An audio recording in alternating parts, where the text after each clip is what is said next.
Chère madame, chers monsieur, chers amis, chers étudiants, bienvenue à l'ICES dans cet amphithéâtre pour la première conférence d'Ictus sur le thème « Peut-on encore sauver nos cités ?» Donc Ictus, c'est l'association de la pastorale de l'ICES qui propose tout au long de l'année des événements qui permettent aux étudiants de faire grandir leur foi.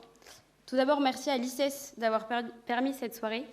Quelques informations sur les prochains rendez-vous. Le 13 octobre aura lieu l'inauguration de l'espace Jacques Hamel en Saint-Benoît en présence de Monseigneur Lebrun, suivi d'une conférence ici même. Et le 18 octobre, la parenthèse vous donne rendez-vous pour un café témoignage sur mai 68. Madame, monsieur, merci à vous d'avoir accepté notre invitation pour la seconde fois. Nous allons tenter de vous introduire en quelques mots. Vous êtes les parents de 7 enfants et vous avez passé 5 ans dans la cité des Mureaux en banlieue parisienne avec l'association Le Rocher. Madame, vous étiez professeure de lettres classiques et monsieur, vous étiez DRH en entreprise avant de vous lancer dans cette grande aventure en 2014. Le Rocher est donc une association qui vous a permis de vivre cette expérience hors du commun au cœur des cités et des quartiers populaires français. Votre mission était d'accompagner les jeunes et leurs familles en vivant au quotidien à leur côté. La soirée sera donc basée sur 5 questions pour comprendre votre engagement, la situation actuelle de nos cités, ce que l'on peut encore changer, et tout simplement s'il reste de l'espérance.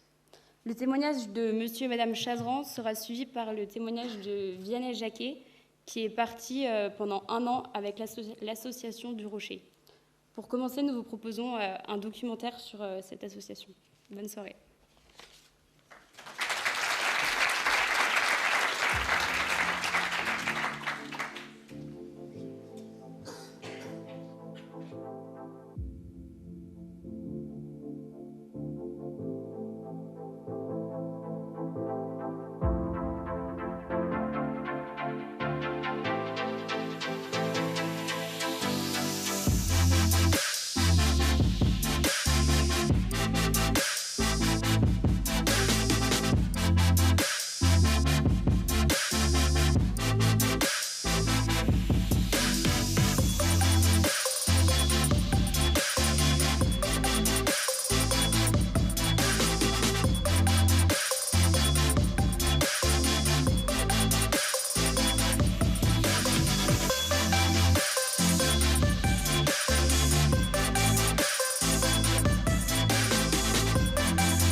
Un grand merci, monsieur et madame, d'être venus ici.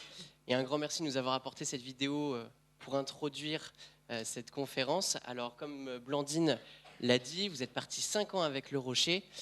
Pourquoi avoir décidé de partir avec Le Rocher dans les cités pendant 5 ans? Qu'est-ce que vous y avez fait? Une journée type peut-être?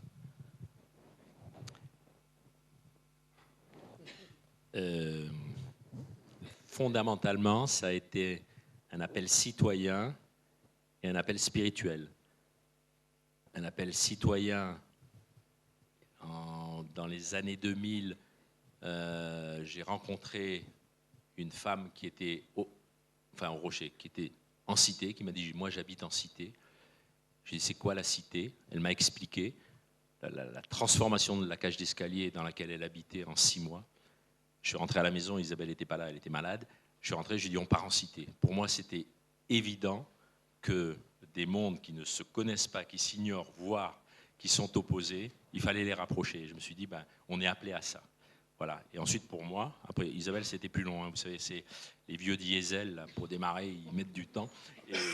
Et donc, Isabelle, ça a été plus long. Mais pour moi, le second appel, ça a été le pape François qui nous demande d'aller aux périphéries. Ça a tilté chez moi. Alors c'est vrai que moi j'ai mis 10 ans à me laisser convaincre. Quand il m'a dit on part en cité, j'ai dit mais qu'est-ce que c'est que ce projet? Ça me paraissait complètement surréaliste. Donc j'ai vraiment fermé les écoutilles. On n'en a même pas parlé pendant un certain nombre d'années. Et ce qui a été déterminant, c'est effectivement qu'un jour je suis tombée tout à fait par hasard sur un article sur l'association Le Rocher. Et là, le désir de Pierre que j'avais vraiment enfoui au fond de moi est revenu à la surface. Et je me suis dit mais finalement si on doit partir, on partira pas seul. On fera partie d'une équipe, on sera accompagné, on sera formé, et ça ne sera plus notre projet à tous les deux, mais on s'insérera dans un projet collectif. Et pour moi, la rencontre avec Le Rocher, tout à fait par hasard dans un article de journal, a été vraiment déterminante. Alors, pour la petite histoire, quand on s'est proposé au Rocher, on a parlé de 2 ans d'engagement, peut-être 3, on s'est un peu chipoté là-dessus, et on n'avait pas du tout envisagé de rester 5 ans. Et en fait, c'est au bout de 3 ans qu'on s'est dit non, c'est pas possible, on peut pas rentrer chez nous. Ce qu'on vit là, c'est trop fort, c'est trop riche sur le plan humain, et on n'avait plus du tout envie en fait de retrouver notre vie d'avant. Alors une journée type, je pense que Vianney pourra peut-être mieux en parler que nous parce que on commence truc très intéressant. Au début, je disais à Isabelle, on est tombé dans une secte. En fait, adoration, louange et prière et messe tous les jours. Bon, on est catho, pratiquant, mais quand même, il ne faut pas exagérer. C'était un peu beaucoup. Donc, on démarre la journée par ça. Et heureusement qu'on avait ça, parce que sinon, on ne serait pas resté plus de 6 mois. Donc, ensuite, on a un certain nombre d'activités. On y reviendra, je crois qu'on ne va pas faire le catalogue de tout ce qu'on fait, mais des activités qui sont soit exécutées à la demande des habitants, soit proposées par Le Rocher, parce que dans toutes les cités, c'est la même chose. Je pense au soutien scolaire, le café avec les femmes, etc. etc. Voilà. Et donc, on est pris du matin au soir, souvent tard le soir, quand on fait des tournées de rue, qu'on va voir les grands jeunes, les points de drogue et compagnie, et on recommence le lendemain matin. Et moi, je sais que les premières occasions qu'on a eues de quitter la cité, j'ai dit à Isabelle, on sort de prison. Alors, c'est pas qu'on se sentait en prison, mais on était tellement pris par la cité que de sortir prendre un bol d'air à l'extérieur, c'était assez extraordinaire. Alors, je voudrais juste faire une parenthèse. On n'est pas représentatif du Rocher. Nous, on est des vieux. On a du kilométrage, on a 43 ans de mariage. Donc, voilà, le Rocher, ce sont les jeunes. Et je crois qu'il y a aussi Jean-Baptiste dans la salle qui a été à Bondy. Et c'est une association catholique d'éducation populaire qui est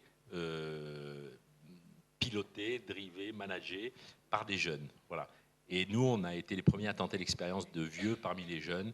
Et c'est pas mal parce qu'on avait toute notre place. Et c'était apprécié non seulement des jeunes, mais aussi des habitants. Alors moi, j'ajouterais simplement que ce que j'ai trouvé assez paradoxal, c'est qu'on nous a demandé non pas de faire, mais d'être. Et ça m'allait très bien. On nous a dit non, mais ne partez pas avec des idées préconçues sur ce que vous allez faire. On vous demande avant tout d'être là et de vivre avec vos voisins en osant la rencontre. Et en l'osant, je dis, dans une forme de gratuité que j'ai trouvée aussi très belle. C'est-à-dire qu'on arrive un peu les mains vides, on n'a pas d'argent à proposer, on n'a pas de solution toute faite, mais on est là simplement pour se rencontrer dans nos pauvretés réciproques d'une certaine manière. Et en fait, malgré, je dirais, ce cœur du Rocher qui est l'être plutôt que le faire, c'est vrai que naissent dans les antennes toutes sortes d'activités, mais qui sont organisées avec les habitants et pour eux en fonction de leurs besoins. On n'arrive pas avec un programme tout fait. Alors, vous êtes donc parti 5 ans avec Le Rocher dans les cités. Ces cités, on en entend énormément parler dans les médias, c'est un petit peu au cœur de l'actualité, on peut dire. On parle notamment de l'intégration de ces populations, on dit qu'elle est difficile. Est-ce que vous avez ressenti cette difficulté d'intégration? Si oui, pourquoi? Et qu'est-ce qui manque pour que ces populations soient intégrées? Un jour, au soutien scolaire, donc il y avait un exercice de géographie. On donnait des villes, enfin l'exercice c'était on donnait des villes et des pays, et il fallait mettre donc les capitales, c'était des capitales, il fallait mettre les capitales dans le bon pays. Donc il y avait tous les pays du monde, enfin il y en avait beaucoup, et il n'y avait pas la France, mais j'allais dire, je comprends très bien qu'en France on ne pose pas forcément la question à des gosses parce que c'est facile. Et donc pour rire, pour clore, quand le gamin avait fini son exercice, je lui dis « Et Paris, c'est quel pays ?» Il me dit « La France, ce pays de merde. » Oh. Là, vous savez, le ciel vous tombe sur la tête, le pays de merde. 13 ans, né en France, la mère est née en France. Là, vous dites « Mais qu'est-ce que je fais là ?» Et alors, je lui dis « Mais pourquoi tu dis que c'est un pays de merde ?» Parce que moi, mon pays, c'est le Maroc. Ah, mon pays, c'est le Maroc. Et je lui dis, et tu vas quand au Maroc? Je vais au Bled pour les vacances. Ah, et alors c'est si bien, pourquoi tu restes pas? Ah non. Alors je lui dis, pourquoi tu dis que c'est la merde, la France? Ben, tout le monde le dit. Voilà, donc il y a dans les cités, globalement, une image négative de la France qui est véhiculée. La France, c'est les flics. La France, c'est la DAS qui vient prendre le petit frère. La France, c'est le huissier de justice. La France, c'est les emmerdes, la paperasse. Et tout le monde répète, comme à l'envi, la France, c'est de la merde. Voilà. Alors, vous avez aussi certains cours d'histoire. Louis XIV, vous vous rendez compte, Louis XIV, c'est plus de 50 ans d'histoire de France. Eh bien, Louis XIV, je ne vous l'apprends pas parce que vous avez dû l'apprendre. Louis XIV, eh ben, qu'est-ce qu'il faisait? Il chassait et il traversait les champs des paysans et il détruisait les récoltes. Voilà. 50 ans d'histoire de France, paf. Heureusement, il n'y a pas eu que ça, et il y a eu des fois des professeurs qui étaient vraiment amoureux de la France et qui faisaient passer vraiment un beau message sur la France. Mais tout ça pour dire que la résultante, c'est qu'on est face à des populations qui ne connaissent pas la France et qui ne l'aiment pas, ou qui ne l'aiment pas parce qu'ils ne la connaissent pas. Voilà, ça c'est le constat de base. Oui, alors le tableau quand même que dresse Pierre est un petit peu noir, parce qu'il y a quand même aussi des jeunes des cités qui s'intègrent bien et qui aiment la France, donc il n'y a pas que ce tableau très noir, mais c'est vrai qu'on avait souvent au Rocher, on va, comme nous l'a dit une déléguée du préfet, vers les oubliés, vers la marge, vers ceux qui sont souvent rejetés du système scolaire, qui ne vont pas vers la vie associative qui existe aussi dans ces quartiers, et un peu les laisser pour compte. Donc voilà, il n'y a quand même pas que ça, bien entendu. Alors pourquoi est-ce qu'ils n'aiment pas la France? Mais d'abord, ils ne la connaissent pas. Comment voulez-vous qu'ils l'aiment? Ce sont souvent des personnes qui ne sortent quasiment jamais de leur quartier et qui n'ont jamais rencontré un Français avec qui ils aient tissé des liens d'amitié. Or, moi, je crois qu'aimer un pays, c'est d'abord aimer ses habitants. Si ça ne passe pas par la rencontre avec quelqu'un qui leur fait aimer la France, il n'y a pas beaucoup de chances que ça arrive. Et c'est justement cette rencontre-là que favorise le Rocher. Alors, pour donner un exemple, on est pas mal en relation avec les grands jeunes. Ce qu'on appelle les grands jeunes, si vous voulez, c'est les gamins déscolarisés à 12 ans, 13 ans, 14 ans, qui rentrent dans le trafic, qui sont quasiment illettrés, qui ont rien reçu de l'éducation nationale, rien reçu de leur famille, et qui traînent jusqu'à 20 ans, 25 ans, 30 ans, 35 ans, des fois 40 ans. Et donc on est pas mal en relation avec eux, parce que bon, il se trouvait qu'on était au Murau et que l'antenne avait l'habitude d'être en relation avec les grands jeunes, ce qu'on appelle les grands jeunes. Et il y en a un jour qui me dit « Oh frère, je suis dans la galère, il faut que j'aille au tribunal. » Alors, le tribunal, c'est à Versailles. Les Mureaux, c'est, pour ceux qui ne connaissent pas, c'est à l'ouest de Versailles. Il y a 20 km. Il faut que tu m'amènes. Bon, je dis OK. Bon, comme à chaque fois que vous en prenez un dans la voiture, il y en a 3 autres qui montent. Donc là, je dis, mais qu'est-ce que vous foutez là, les gars? Ouais, on est dans la galère, il faut que tu nous amènes. Bon, alors on est parti à 4.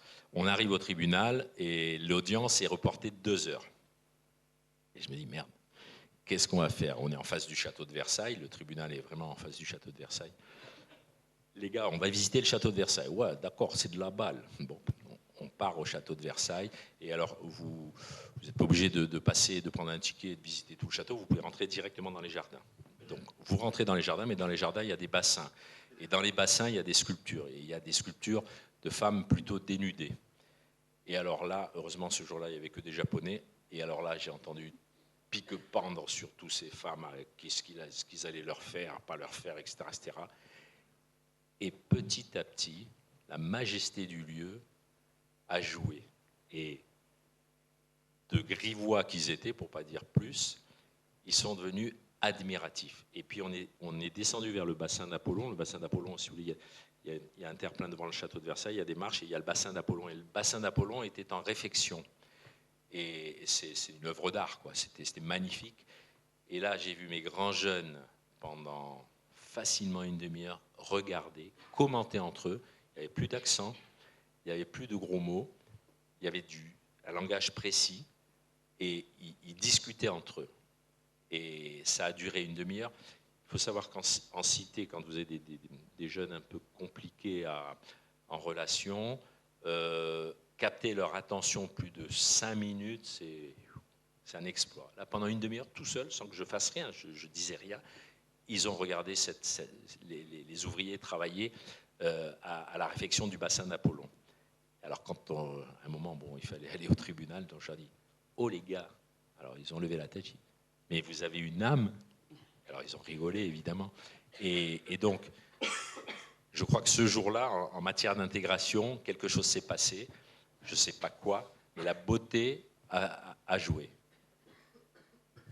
Oui, moi j'ai une anecdote un peu similaire. J'avais emmené un groupe de femmes dans les jardins de Marie-Antoinette au Trianon, et notamment le théâtre de Marie-Antoinette venait d'être refait, donc restauré.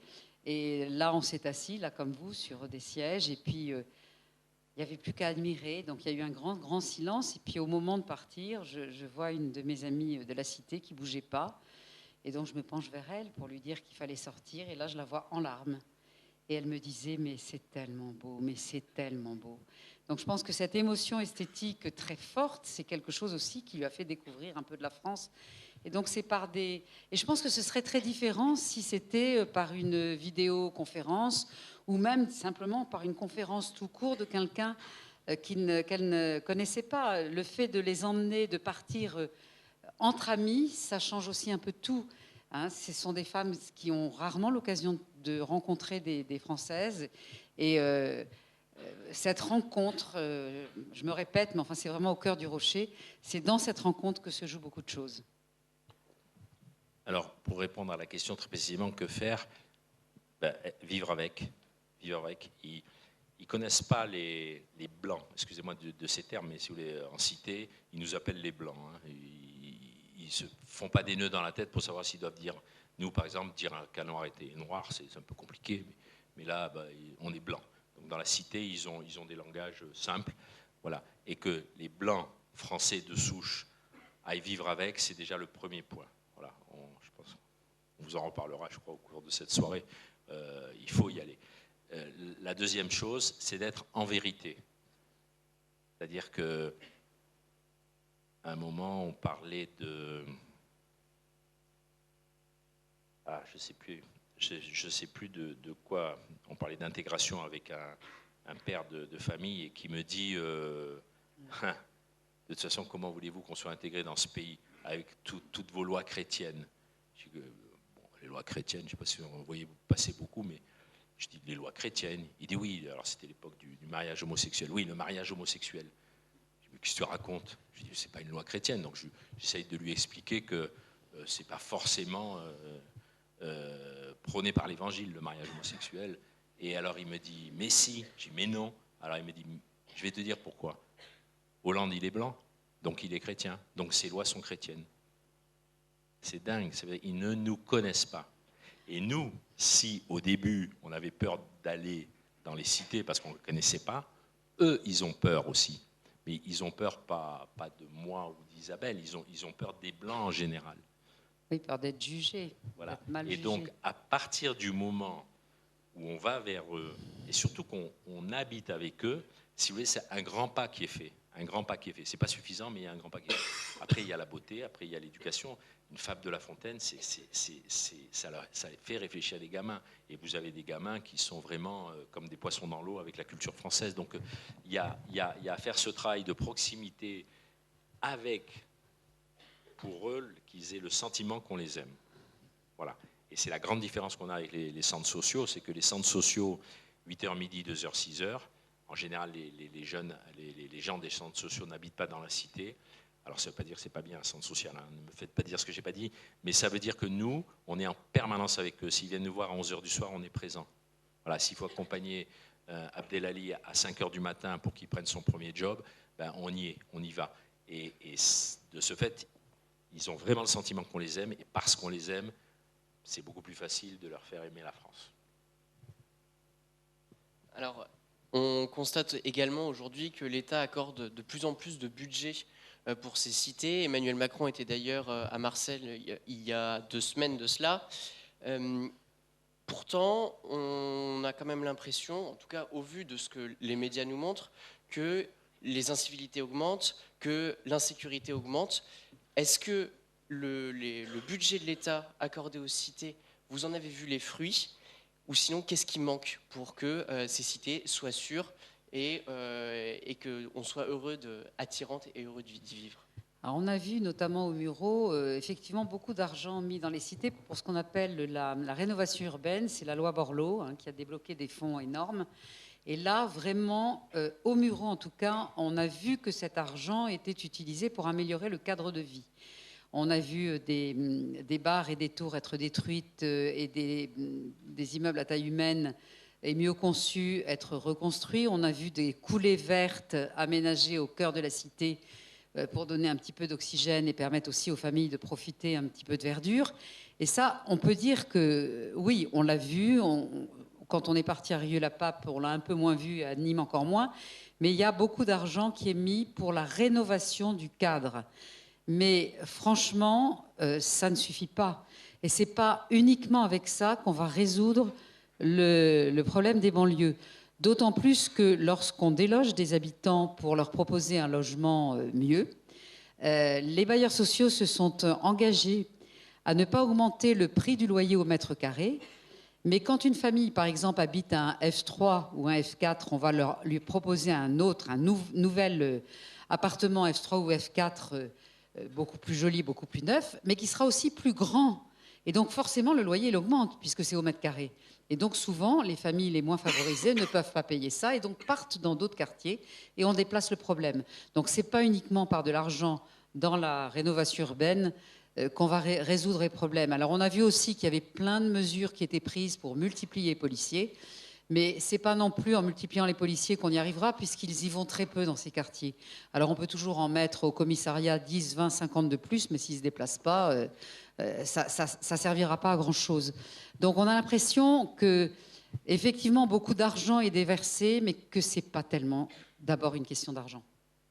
Alors, ce qu'il faut savoir, les cités en France, en 1945, je vais vous poser une question simple. Combien il y avait de logements en France, quel pourcentage de logements en France possédaient une salle d'eau et un WC dans l'appartement? Qui a une idée? 5%. 5% des logements. Il faut savoir qu'en France, il y a quand même eu la Première Guerre mondiale, ensuite il y a eu toute la pagaille entre la Première et la Deuxième, ensuite il y a eu la Deuxième Guerre mondiale. Donc en 1945, il n'y avait eu aucune politique de logement, et donc les logements étaient comme ils étaient au 19e siècle auparavant.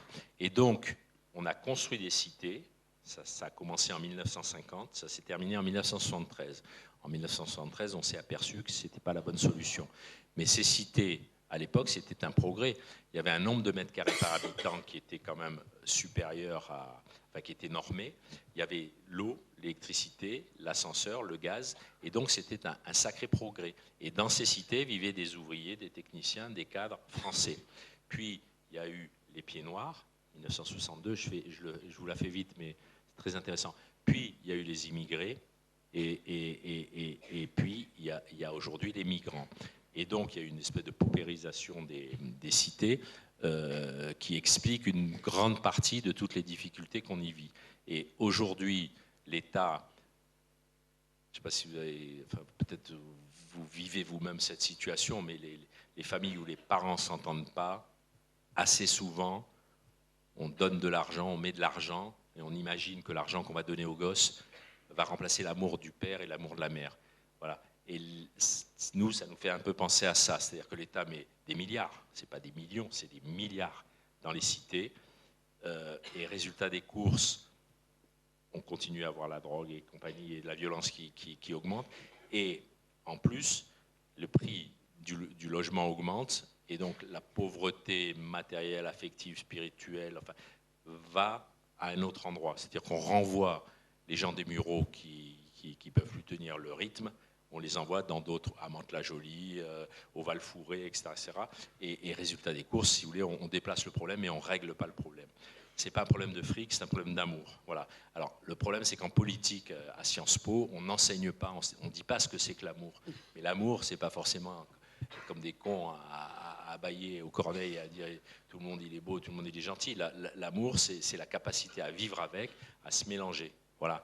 Or, quand on voit que dans une cage d'escalier, il y a des familles qui viennent du même coin du sud de la Tunisie, on se dit c'est pas elles qui ont choisi le logement. Ça veut dire qu'il y a délibérément des gens qui décident de regrouper, de parquer, de mettre ensemble et qui n'ont aucun souci de... Ils vous parlent beaucoup de mixité sociale. Ah, la mixité sociale, la mixité sociale. Moi, je me souviens, un préfet, il nous disait comment faire pour résoudre le problème. Ah ben, j'ai dit, c'est simple, monsieur le préfet, vous mettez des blancs là où il y a des noirs. Mélanger les blancs avec les noirs. Non, mais c'est sûr, mélanger. Voilà, vous mettez des blancs là où il y a des noirs. Et alors, il me dit, ah, c'est incroyable. Ah, ça n'est pas possible. Je dis, pourquoi c'est pas possible? Il me dit, il faut une volonté politique. Nous ne l'avons pas. Comment? Qu'est-ce que vous racontez? Mais oui, parce que pour mettre des blancs là où il y a des noirs, il faut donner des instructions pour que les services mettent des blancs là où il y a des noirs. Il dit, vous trouvez un préfet qui accepte de donner ces instructions-là, puis de se retrouver en jugement pour racisme, parce que évidemment, il donne des logements à des blancs, et c'est fondamentalement raciste. Donc, personne ne le fera. Nous n'avons pas la volonté politique. Voilà. Alors, si vous voulez, un des éléments, c'est le courage. Le courage, un petit enfant qui, au soutien scolaire, vous dit, à qui vous faites une remarque parce qu'il ne se tient pas bien, ouais, parce que je suis marocain, vous dites ça, tu dis ça? Non, parce que tu fais des bêtises. Mais si, quand ça, vous avez dû le vivre tous les jours, si à ce moment-là, je me mets à dégouliner de regrets de lui avoir dit, de lui avoir fait la remarque qui ne se tenait pas bien, effectivement, c'est foutu. C'est-à-dire que le gamin, il va se dire, j'ai gagné. Il est dans le rapport de force. Moi, j'ai eu 7 enfants, je sais comment ça marche. Il est dans le rapport de force et ça ne fait pas avancer, ça ne le fait pas grandir. Il a gagné, qu'est-ce qu'il a gagné? Il n'a rien gagné du tout. Et moi, j'aurais tout perdu parce qu'il va me mépriser. Alors que quand je lui dis non, c'est pas parce que tu es marocain, on s'en fout que tu sois marocain, c'est parce que tu fais une bêtise. Voilà. Vous voyez, il faut avoir. C'est pas très courageux, enfin, c'est pas un exemple de courage, mais il faut être vrai. Et pour les hommes politiques, il faudrait qu'ils aient du courage. Oui. Je ne sais pas si on a répondu à la question. Oui, et donc concrètement, on a compris qu'il n'y avait pas une volonté politique pour avoir une certaine mixité sociale, comme on entend dans le mot. Donc concrètement, nous, qu'est-ce qu'on peut faire dans ces cas-là, sans la politique? Excuse-moi, moi je pense, l'État n'a pas vocation à être assistante sociale. Or, quand vous les entendez tous, on met des animateurs de rue, des faiseurs d'ambiance, des jeunes qui vont aider à la cohésion, à la fameuse police de proximité. Tout le monde regrette la police de proximité. Bon, je ne sais pas du tout quel effet elle a eu, mais quand il y avait de la police de proximité, il n'y avait pas moins de drogue, il n'y avait pas moins de violence. Donc voilà, on met des emplâtres sur les jambes de bois, et pendant ce temps-là, l'État ne joue pas son rôle. L'État, sauf erreur, c'est le régalien. C'est-à-dire que la justice, la paix sociale. Et donc, ça, c'est le rôle de l'État. Quand le ministre de l'Intérieur vous explique qu'il va envoyer à Marseille 300 policiers de plus, et les mecs, ils se bidonnent dans les cités. 300 policiers, ils ne viennent pas dans les cités. Alors, depuis 1 an, il paraît qu'ils y vont. C'est possible, je ne sais pas, mais ça nous fait rigoler et ça fait rigoler les gens des cités. C'est-à-dire que police fasse son rôle, que la justice fasse son rôle, parce qu'il y a le problème, enfin, police, justice, voilà. Et, moi j'ai tendance à dire, laisser les familles s'occuper des familles. C'est-à-dire que ce que fait le Rocher, il y a 50 000 cages d'escalier en France à problème.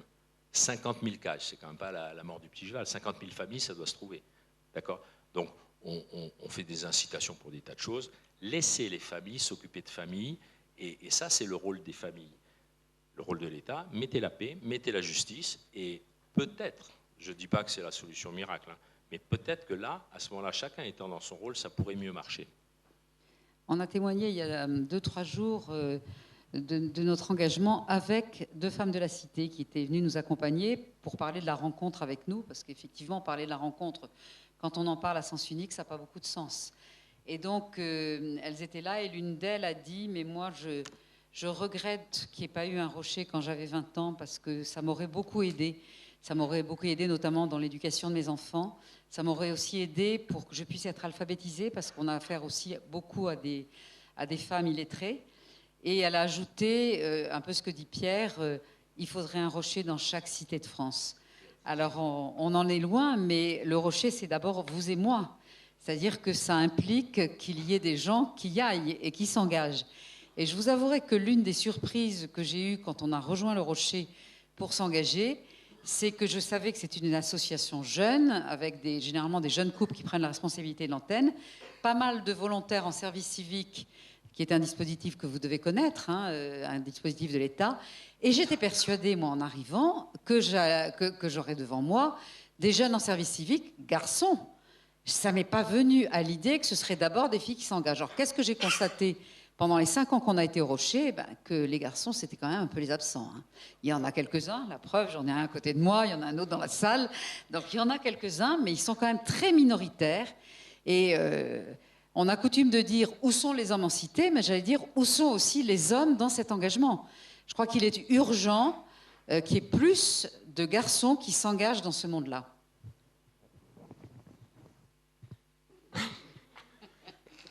Le message est passé, je pense. Alors, quand on parle également de cité aujourd'hui, on parle de la montée de l'islam et l'islamisme radical également. Comment vous avez vécu cette réalité et comment votre vision sur cette question a changé en 5 ans d'expérience auprès de cette population? Alors, l'islam radical, on l'a vu sans le voir, je dirais. On a vu des signes. On a vu effectivement les tenues vestimentaires des enfants changer petit à petit, c'est-à-dire des enfants qui étaient habillés, je dirais, à l'occidental, qui se sont mis à s'habiller différemment pour aller à l'école coranique, qui au lieu d'avoir lieu 1 fois par semaine, s'est mis à avoir lieu 2-3 fois par semaine. On a vu des salles de prière un peu clandestines se monter. Donc c'est vrai que c'est un monde qui est travaillé en ce moment par une islamisation dure, je dirais. Mais c'est vrai qu'on l'a quand même, on a vu des signes, mais sans être, on a été très rarement confrontés à ça. On a vu beaucoup plus de personnes de bonne volonté. Et alors moi, ce que j'ai trouvé formidable dans les années qu'on a vécues là-bas, c'est de vivre dans un monde de croyants. On partage quand même avec les musulmans quelque chose qui me paraît absolument fondamental, c'est-à-dire qu'on a la certitude qu'on est créature de Dieu, c'est-à-dire qu'on n'est pas autocréé, on n'a pas à se faire Dieu à la place de Dieu. On est créature. Et ça, le fait de se savoir créature à l'heure du transhumanisme et tout le reste, je trouve que c'est un point de rencontre extraordinaire aujourd'hui. Et la deuxième chose qui m'a énormément frappée aussi, c'est que c'est un monde profondément religieux et que vivre dans un monde religieux libère aussi notre parole à nous. C'est-à-dire qu'il est beaucoup plus facile de témoigner de sa foi auprès de musulmans que de témoigner de sa foi dans un monde très laïcisé, qui s'en fout complètement d'ailleurs, ou qui est hostile. Et ça a été quelque chose que je ne mesurais pas du tout au départ, et qui pour moi a été vraiment libérateur. Alors on a vécu tous les attentats en cité, de la cité. Le premier c'était Charlie, je pense que vous étiez né. Charlie, donc les caricatures Charlie. On était en formation et on est rentré le lendemain, c'est ça, le lendemain du jour des attentats. Donc on écoutait les informations et on est arrivé en cité. Et alors, quand il y a un problème en cité, on demande aux gens du Rocher de sortir. Voilà, sortez, restez pas chez vous, allez au-devant des habitants. C'est comme ça, d'ailleurs, je fais une parenthèse, c'est que dans les émeutes de 2000, je ne sais plus, enfin il y en a eu tellement que je ne sais plus les années, à Bondy, non, le 31 décembre, il y a eu je ne sais pas combien de milliers de bagnoles cramées en France. À Bondy, le Rocher a passé la soirée, la nuit, dans la cité. Il n'y a pas eu une voiture de brûlée. Et le maire de Bondy, qui était anti-Rocher parce que association catholique, à partir de ce jour-là, a dit c'est vous qui avez la solution. Voilà, être présent avec. Alors, Charlie, la première réaction, les jeunes, on voit beaucoup de jeunes, plus de jeunes, enfin, on a vu beaucoup de jeunes après Charlie. Première réaction, c'est pas l'islam, ça. Le lendemain, vous voyez que on voit, et ça s'est amélioré attentat après attentat, on voit les mots d'ordre. Le lendemain, oui, mais il y a les caricatures. Le surlendemain, un qui se moque du prophète, c'est comme s'il se moquait de ma mère, je peux le buter. Vous voyez, en 3 jours, on a vu les cœurs se durcir. Premier attentat, deuxième attentat, le Bataclan, troisième attentat, le couple de policiers. Le couple de policiers des Mureaux. Quatrième attentat, le Père Hamel à 80 km des Mureaux. Cinquième attentat, Nice. Sixième attentat, les jeunes chefs scouts, la cheftaine qui ont été égorgés à la gare Saint-Charles. Je crois que j'en oublie pas.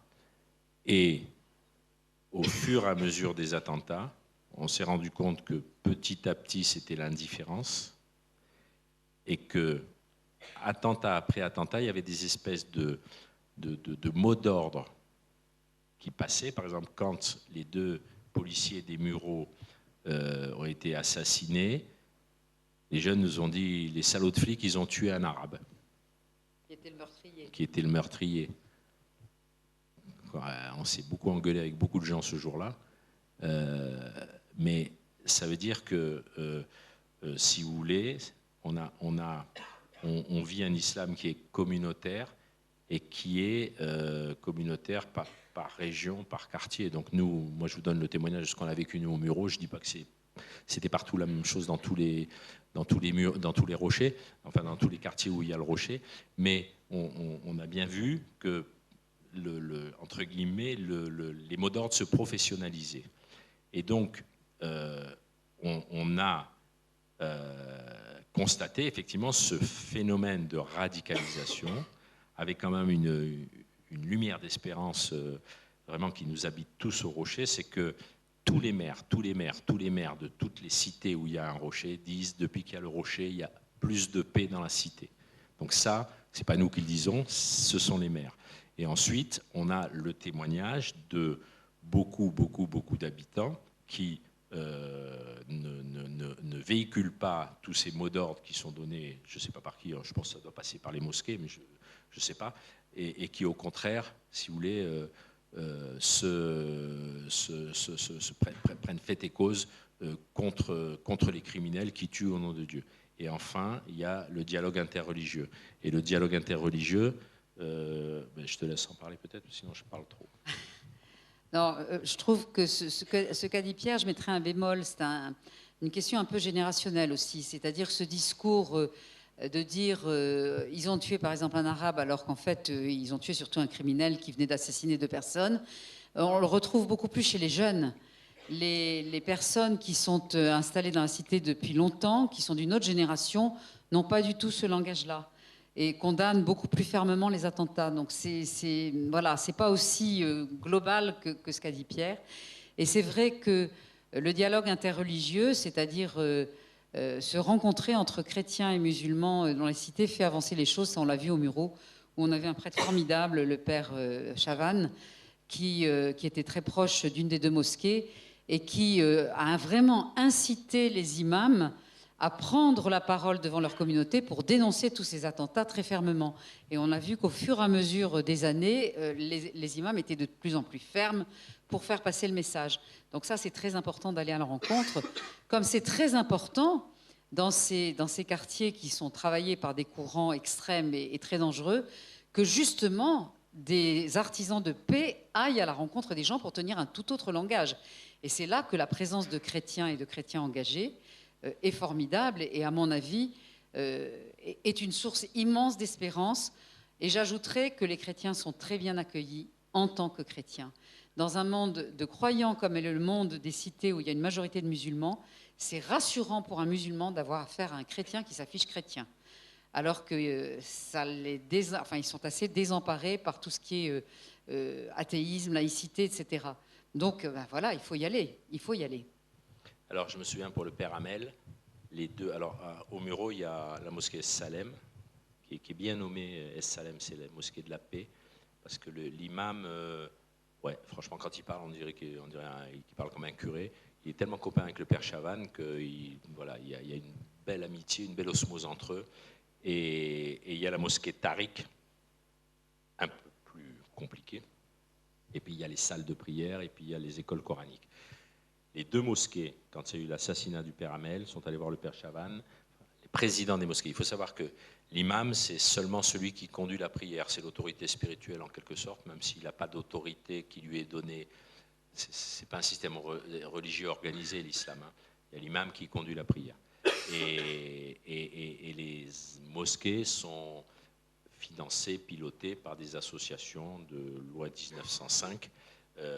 Et donc, en général, c'est les présidents des mosquées qui parlent au nom de la mosquée. Et donc, les deux présidents sont allés voir le Père Chavannes et lui ont dit dimanche, à la fin de la messe, on viendra toute la communauté musulmane viendra pour demander pardon.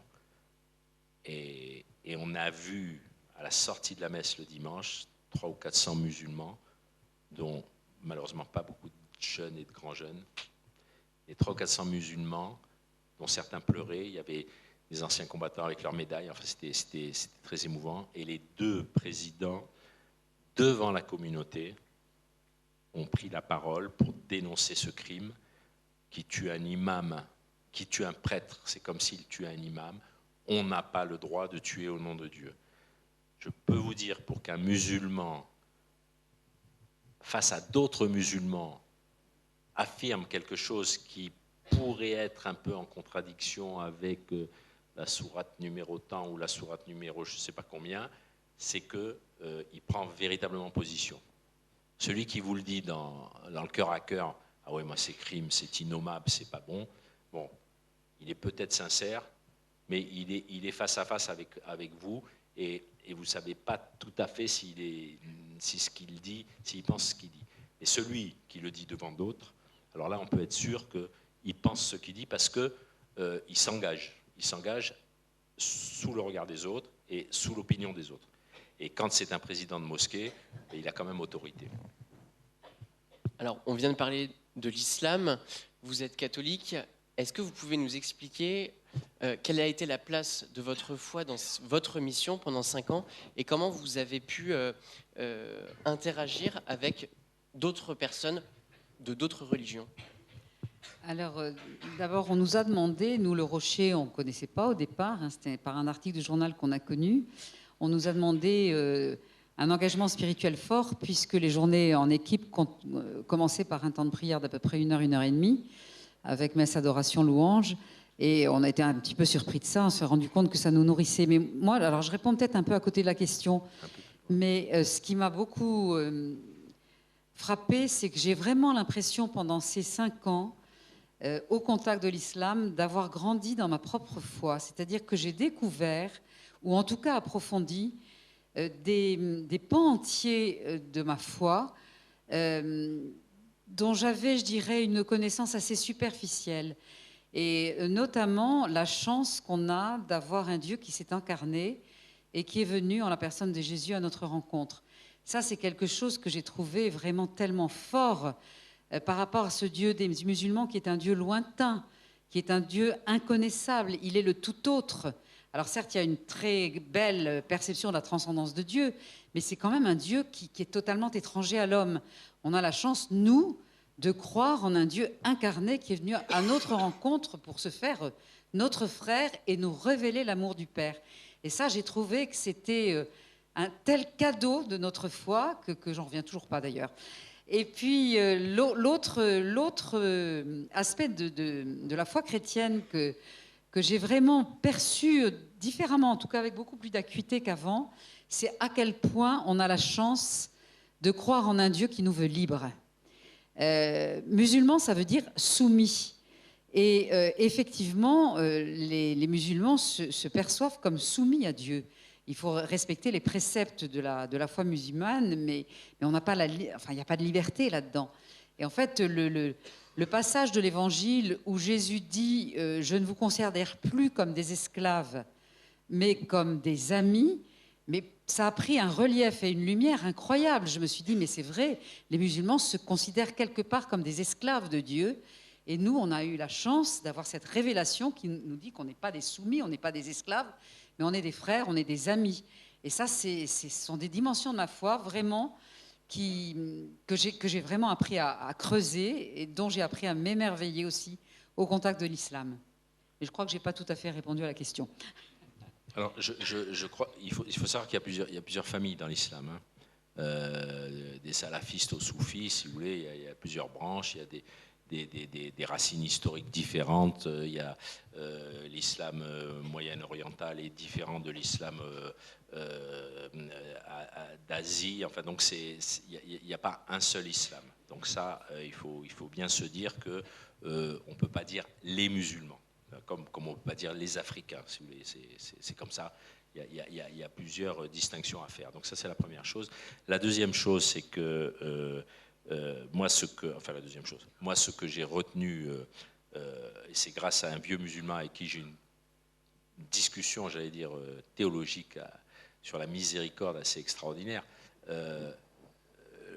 Si vous connaissez le Coran, comment dire, on appelle ça, j'oublie le terme, la première sourate qui est la mère du Coran, si vous voulez, c'est au nom de Dieu, très miséricordieux, le miséricordieux, enfin, il y a la miséricorde qui ruisselle dans tout le Coran. Et j'ai pu, vraiment comprendre, grâce à un vieux musulman, qu'on faisait un tour de rue, on fait des tours de rue, on va dans les rues, dans les bistrots, enfin on se balade dans la cité, on rencontre les gens et puis on discute. Et là, je rencontre assis à sa table à un bistrot, un vieux musulman, Shibani, qui avait l'air fatigué. Donc je m'approche de lui, on était 2 ou 3, je m'approche de lui, on s'approche de lui. Yahouya, mon frère, ça va, alhamdoulilah, ta femme ça va, alhamdoulilah, les enfants ça va, wallah ça va, et toi ça va, voilà. On fait les salam alek, c'est comme ça, on ne peut pas rencontrer quelqu'un, lui dire bonjour, alors à propos du sujet dont il est question, voilà, et commencer la conversation, c'est pas poli, donc on fait les salam alek. Et au bout de 3 minutes de salam alek, je lui dis, Khouya, tu me dis que ça va, mais je vois ta tête, il était jaune le pauvre.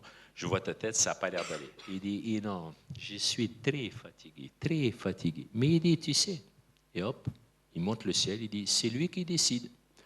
Ah, alors bientôt tu vas au paradis d'Allah. Ouh, il fait comme ça. Ouh, chouf, regarde. Alors il tend son bras droit.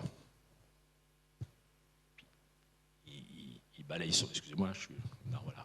Alors, il balaye son bras droit et il dit, tu vois, ça c'est droit.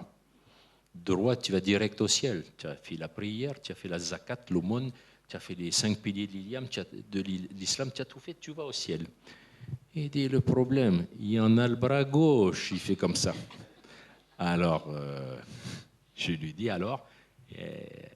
avec ça, je ne peux pas aller au ciel. Je dis, mais si. Mais je lui dis, mais attends, mais Dieu, il est bien au-dessus de ton bras gauche. Dieu, il t'aime. Et même si tu as fait un péché, Dieu, il t'aime tellement qu'il efface le péché. Alors, non. Alors j'ai dit, bon, s'il n'y a que le bras droit, il dit, s'il n'y a que le bras droit, si Dieu le veut, Inch'Allah, si Dieu le veut, peut-être que sa miséricorde s'exercera. Bon, il ne m'a pas dit ça comme ça, peut-être que sa miséricorde s'exercera. Et alors là, j'ai vraiment, pourtant, vu mon âge, j'aurais dû mieux le comprendre avant. Jésus s'offre à cause de nos péchés. Je pense que vous avez tous un bras gauche. Hein. Bon, à cause de nos péchés, il s'offre. Et sur la croix, il dit à son Père, Père, pardonne-leur, ils ne savent pas ce qu'ils font. C'est moi le coupable. Il prend sur lui nos péchés. Et il nous ouvre la porte du ciel. Alors à ce moment-là, quand vous dites ça à un musulman, il vous dit « Ah bon ? Alors à ce moment-là, tu fais n'importe quel péché et tu vas au paradis. » Non, non, non. Il n'est pas bête, le bon Dieu, quand même. Mais je sais que le bon Dieu m'aime malgré mon péché. Et que si je fais, après mon péché, un pas vers lui, je sais qu'il me pardonnera, je sais que sa miséricorde me sauvera. Donc en fait, si vous voulez, j'ai compris que quand le Christ dit « Je suis venu pour les pauvres et les malades », voilà, j'ai tendance à penser que dans l'islam, Dieu, il n'est pas venu, bon, enfin bref, Dieu est là peut-être pour les riches, peut-être, parce qu'il n'a pas créé l'homme à son image, Dieu, dans l'islam. Il n'y a pas comme dans notre catéchisme ou dans la Bible, Dieu a créé l'homme à son image. Dieu a un plan d'amour sur l'homme. Dieu veut le bonheur de l'homme. Allah a créé tout et dont l'homme. Je ne sais pas si vous voyez la différence. C'est comme si vous voulez, nous, on va chez Ikea, on achète un meuble, et puis hop, on a un gosse, et puis enfin, voilà, comme si tout était sur le même plan. Et je suis désolé, moi, mes enfants, c'est pas Ikea. Hein. Donc, mes enfants, je les aime, et je veux leur bonheur. Voilà. Donc, Dieu a créé l'homme par amour. Dans l'islam, Dieu a créé l'homme comme il a créé d'autres choses. Et sa miséricorde, Inch'Allah, comme ils disent, sa miséricorde s'exerce s'il a envie. Donc, il n'y a pas d'espérance. Et aujourd'hui, je vous dis, arrêtons de regarder le musulman comme le futur qui va nous égorger ou qui va, je ne sais pas trop quoi faire, mais regardons-le comme celui qui ne connaît pas Jésus-Christ. Et je vous assure qu'au Rocher, on a, sans vraiment que ce soit notre vocation première que de discuter de tous ces problèmes, on a mis l'occasion de pouvoir le faire, hein, et de se rendre compte de cette pauvreté des musulmans qui n'ont pas d'espérance comme nous, on peut en avoir. Et du coup, moi, je sais que j'ai une sacrée espérance depuis que je suis allé au Rocher, hein, depuis que j'ai discuté avec ce brave Chibani. Un grand merci d'avoir répondu aux questions d'Ictus. Alors, ce que je vous propose, c'est que après avoir répondu à nos questions, je laisse la parole à Tugdual et Vianney pour le pôle humanitaire, et ensuite, voilà, les étudiants pourront vous poser des questions juste après.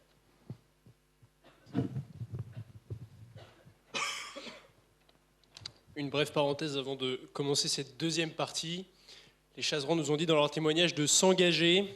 Sachez que cette année, l'aumônerie de l'ICES a créé un pôle humanitaire qui vous permet de découvrir tout au long de l'année différentes associations humanitaires dans lesquelles vous pouvez vous engager. Nous vous proposons du coup, durant cette année, 2 jeudis dans un mois, avec un topo du Père Hérault ici présent, et un deuxième jeudi dans le mois où vous découvrez une association. Le but n'étant pas de vous pousser à aller faire de l'humanitaire, mais de discerner sur ce choix et de l'engagement aujourd'hui qui est très important. Voilà pour cette brève parenthèse. Du coup, Vianney, tu es parti avec le Rocher en mission, et nous aurions du coup, je te pose cette question, de savoir quel était l'objectif de ta mission dans les cités, et est-ce que vivre au quotidien avec des personnes justement d'une autre culture, est-ce difficile, et la mission est-elle compliquée à vivre? Alors, la mission du Rocher, globalement, c'est recréer du lien social. Vous me coupez parce que vous avez plus d'expérience que moi, donc vous me coupez si je me trompe, mais c'est recréer du lien social, en fait, dans des lieux qui sont complètement déshumanisés. C'est-à-dire qu'il n'y a plus vraiment de lien social entre les gens. Il y a plus éventuellement un communautarisme qui s'exerce, mais sans que ce soit vraiment du lien social où on considère la personne comme un être humain. Et du coup, la mission du Rocher, c'était un constat qui a été fait il y a une vingtaine d'années, c'est qu'il y avait une fracture sociale et qu'il y avait 2 mondes parallèles qui vivaient les uns à côté des autres sans jamais se rencontrer, donc le monde des cités et le reste de la France, en fait. Et le but, c'était d'aller à la rencontre de ces cités, des habitants de ces cités, de les rencontrer pour qui ils sont vraiment, pas pour l'image qu'on nous en vend tous les jours, de savoir quelle est la réalité du terrain, et puis d'aller finalement les écouter et en vivant leur quotidien, finalement les rencontrer et leur montrer aussi une image de la France. C'est ce que disait Pierre tout à l'heure, c'est-à-dire qu'il y a beaucoup de gens qui vivent dans ces cités qui en fait ne connaissent pas la France parce qu'ils ont tout à disposition. Les cités ont été très bien pensées à la base, donc c'était pour nous, moi j'étais à Toulon, c'était pour les marins, pour les agents de la municipalité. Les cités étaient construites pour accueillir les marins et donc il y avait au bas des blocs l'école pour les enfants, il y a le supermarché, il y a l'hôpital, il y a une annexe de la mairie pour tout ce qui est administratif. Et donc tout ça fait que les gens restent sur place, ne sortent pas et tout ce qu'ils connaissent de la France, c'est finalement l'école à laquelle ils vont. Mais en fait, ils se rencontrent que entre eux. Et nous, on ne va pas dans les cités non plus. Donc deux mondes parallèles qui se côtoient. Et donc recréer du lien social en partageant leur quotidien et en leur montrant que nous sommes Français et qu'il y a des Français qui veulent aller à leur rencontre et qui veulent faire en sorte que ces gens s'assimilent au milieu de nous. Et on est là pour les aimer en fait, complètement. C'est vraiment dans une dynamique chrétienne parce que c'est complètement d'inspiration catholique. C'est aller aimer les gens des cités, aller à leur rencontre. Est-ce que c'est difficile à vivre au quotidien ? C'est pas facile forcément d'être plongé, d'être immergé pendant 1 an dans une cité, sachant qu'on ne l'a pas précisé, mais quand on s'engage au Rocher en tant que service civique, on vit le quotidien, ça veut dire qu'on habite aussi en cité, et donc on habite dans des HLM, on subit les mêmes préjudices que les habitants. C'est-à-dire que quand les poubelles brûlent au bas des blocs, on a les poubelles qui brûlent au bas des blocs. Quand il y a des cafards, il y a des cafards. Quand il n'y a plus d'eau chaude, il n'y a plus d'eau chaude. Et donc en fait, on vit le quotidien. Donc déjà, vivre le quotidien dans une cité, non, c'est pas facile. Mais en fait, on est en équipe, on est dans une dimension de service, donc forcément, on supporte plus de choses. Et on est porté par donc, un esprit d'équipe et par Dieu, en fait, parce qu'on y revient toujours. Et donc, c'est pas facile, mais on est préparé à ça et on fait avec. Et en fait, il y a tellement de joie, au pluriel, vraiment, il y a des joies quotidiennes qui nous surviennent, qui nous font oublier les galères du quotidien. Et parce qu'en fait, on est beaucoup plus préparé à subir les galères du quotidien. Avant d'aller en cité, en fait, on s'attend à avoir des galères parce que c'est ce que les médias nous vendent comme image. Et elles sont vraies, ces images. Et donc on est préparé aux galères, mais on n'est pas préparé aux joies parce qu'on ne s'attendait pas à recevoir des joies. Et donc en fait, tout ce qu'on a comme surprise, c'est des joies. Donc finalement, c'est juste un plus, quoi. Donc c'est pas facile, mais on est préparé à ça. Merci beaucoup. Du coup, la deuxième question, j'y viens. C'est pourquoi du coup as-tu décidé de faire une césure avec le Rocher, de partir avec eux, parce que du coup tu voyais toute l'actualité qui se passait et bon, ça donne pas forcément très envie au premier abord d'aller dans les cités. Alors du coup, pourquoi avec le Rocher et qu'est-ce que t'as apporté cette mission réellement, autre que de la joie, même si je pense qu'il y en a beaucoup. Pourquoi avec le Rocher alors j'avais besoin de... Pourquoi partir déjà, j'avais besoin de partir. Moi j'ai fait une licence de droit en région parisienne et ma 3e année de droit était particulièrement compliquée parce que clairement je m'ennuyais sur les bancs de la fac. J'avais une situation familiale où j'avais 4 grands frères et sœurs. Il y en a un qui était officier, donc prêt à verser son sang pour la patrie, l'autre qui était en Jordanie et en Irak avec SOS Chrétien d'Orient, l'autre au Cameroun, bref, et un 4e dans les cités qui œuvrait avec des scouts. Les 4 avaient une vie un peu palpitante, et moi j'apprenais en droit des régimes matrimoniaux dans un divorce qui devait garder la télé en fait. Et donc j'avais besoin d'avoir quelque chose de plus. J'avais besoin de donner un peu de sens à ma vie, d'aller me donner quelque part. Et surtout je me trouvais un peu ingrat. C'est-à-dire que j'ai énormément reçu pendant 20 ans, et donc il y a un moment où il faut aussi donner en retour. Et donc il fallait que je parte quelque part pendant 1 an. Et au début, je voulais aller en Afrique, faire de l'humanitaire. Et en réfléchissant, je me suis rendu compte qu'en France, déjà, il y avait beaucoup à faire. Ce n'est pas une critique sur l'humanitaire, hein, c'est vraiment une vision personnelle de moi, comment je l'aurais vécu. Il y avait déjà beaucoup à faire. Il y avait, l'inconnu, en fait, était juste à côté de chez moi. Et donc, je voulais partir en cité, finalement, aller aider.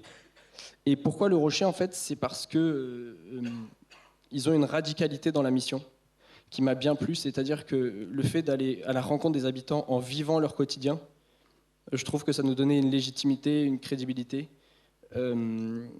pour aller parler à ces gens finalement. Et donc vraiment le côté... et puis, ils ont un mantra qui est par exemple, si on vient de Paris, il y a très peu de chances pour qu'on soit envoyé dans une cité parisienne. Le but, c'est que vraiment le week-end, on reste, on n'ait pas envie d'aller voir nos familles, nos parents, nos amis. On a envie, mais on ne peut pas y aller parce qu'en fait, moi j'étais à Toulon, et en fait le quotidien, on reste avec ces gens-là, on partage leur quotidien. On a un week-end de libre par mois, et ça peut paraître dur comme ça, mais en fait on est tellement pris dans la mission et on est tellement content que finalement cette radicalité, au début elle est nécessaire et après elle est élémentaire en fait. Elle va de soi. Ce que j'ai appris beaucoup de choses aussi sur moi, sur Dieu, forcément, mais pour faire court, j'ai appris beaucoup aussi sur les autres. Ce que disait Pierre tout à l'heure, j'ai appris que en fait les gens qui sont dans la cité sont des individualités en fait qu'il faut écouter, à la rencontre desquelles il faut aller. Et en fait, ces individualités-là, quand elles sont dans un groupe, en fait, on voit juste un groupe, on voit vraiment une forêt en fait. Et dès qu'on sort quelqu'un de ce groupe et qu'on le sort de la cité, c'est quelqu'un de complètement différent qui ne demande qu'à découvrir la France finalement et qui s'émerveille de choses. C'est fantastique. On a fait un camp ski avec des jeunes et on n'avait pas de lieu de camp. En fait, le seul lieu de camp qu'on avait, c'était l'abbaye bénédictine du Barou. Donc on est allé dans une abbaye bénédictine, donc 50 moines qui accueillent 6 jeunes de la cité, la plupart arabo-musulmans, et un gitan chrétien évangélique.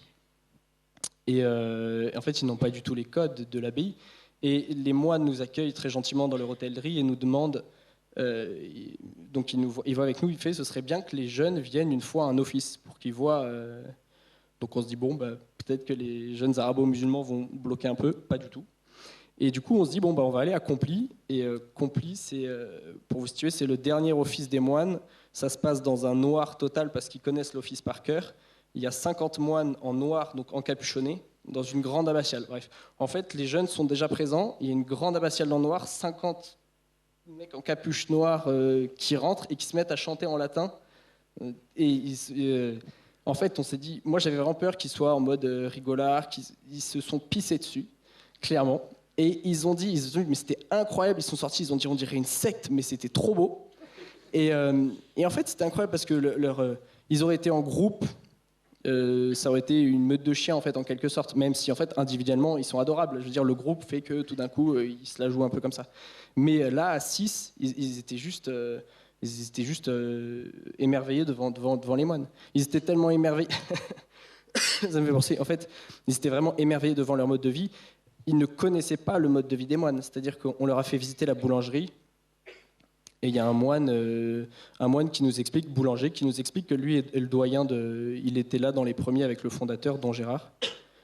Et il dit, moi je suis là depuis 37 ans, je crois, enfin un chiffre comme ça faramineux. Et il y a Courado, le petit gitan de 14 ans, qui se retourne vers moi et il fait « Wow, c'est un fatigué, 14 ans, il la voit quand sa femme ?»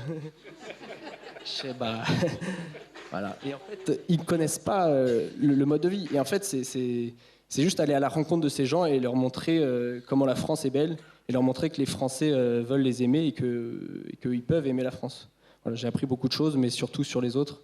Sur Dieu et sur moi-même, je pourrais développer, mais de manière plus personnelle peut-être plus tard. Merci beaucoup. Et du coup, la dernière question que je vais te poser, c'est qu'est-ce que tu aimerais dire du coup à un étudiant ou à un jeune qui aimerait partir avec le Rocher ? Qu'est-ce que tu lui dirais pour lui dire de partir avec le Rocher ? Un jeune qui voudrait partir avec le Rocher, je lui dirais bravo. Un jeune qui hésiterait à partir avec le Rocher, là, il y a beaucoup plus de choses à lui dire.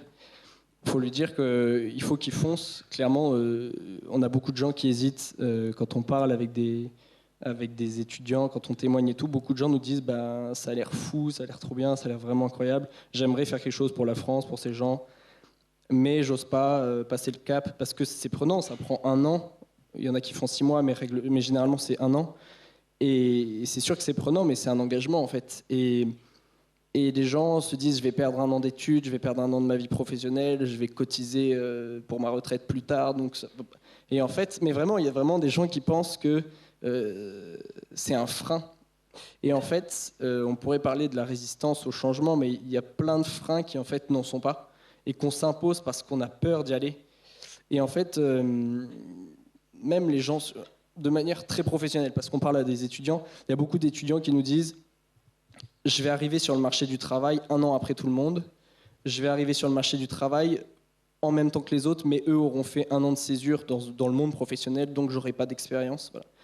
clairement, ce que vous allez faire pendant cette mission, d'un point de vue strictement professionnel, c'est beaucoup plus valorisant sur le CV qu'un an de stage ou d'alternance, que sais-je. Clairement, c'est beaucoup plus valorisant. Ensuite, pour vous, ce que ça va vous apporter, c'est une expérience riche vous allez développer des compétences professionnelles, personnelles, vous allez apprendre des choses, vous allez apprendre à aller à la rencontre des gens, vous allez apprendre à écouter les gens, vous allez apprendre que vos problèmes finalement ne sont pas si graves que ça, vous allez apprendre à relativiser les choses, en fait vous allez apprendre... Pardon. Vous allez apprendre tellement de choses et découvrir tellement de choses, c'est vraiment une année indescriptible, parce qu'elle est très intense.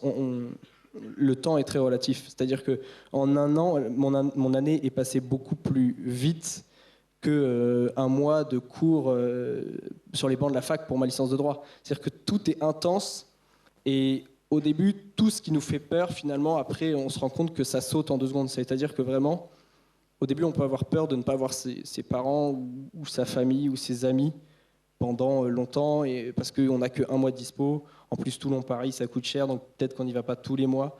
Et en fait, après, on se rend compte que j'adore ma famille, mais en fait, on arrive à s'en passer parce qu'on n'a pas forcément besoin d'elle sur le moment et on est beaucoup plus pris dans sa mission.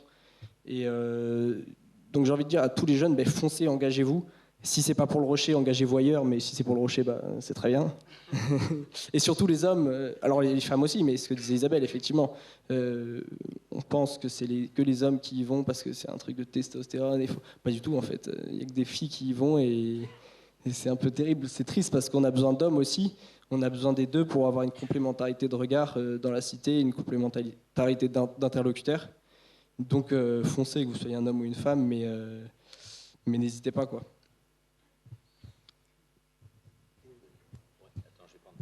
Je voudrais dire un mot en tant que DRH.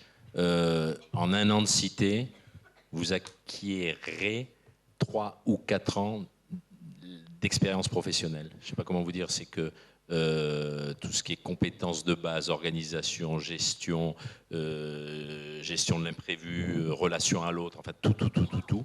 Vous avez un tel concentré pendant un an que vous gagnez 3-4 ans. Vous ne perdez pas un an, vous gagnez 3-4 ans en termes d'acquisition, d'expérience et de compétences.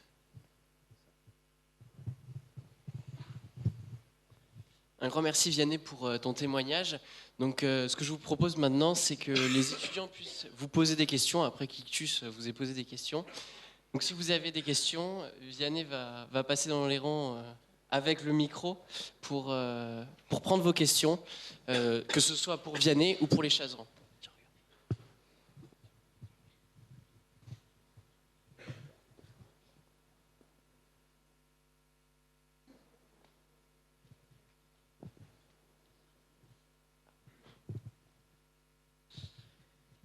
Alors, moi, comme question, j'aimerais bien que vous donniez quand même la journée type ou une semaine type, parce qu'on ne l'a pas eu, mais ça m'intéresse quand même pas mal, de savoir concrètement ce que vous faites, et aussi de savoir précisément quel était votre rapport aux gens de la cité, si vous aviez l'impression de toucher toute la cité, ou alors s'il y avait peut-être des groupes, peut-être des catégories comme peut-être les pères de famille, ou certains groupes que vous n'arriviez peut-être pas à toucher.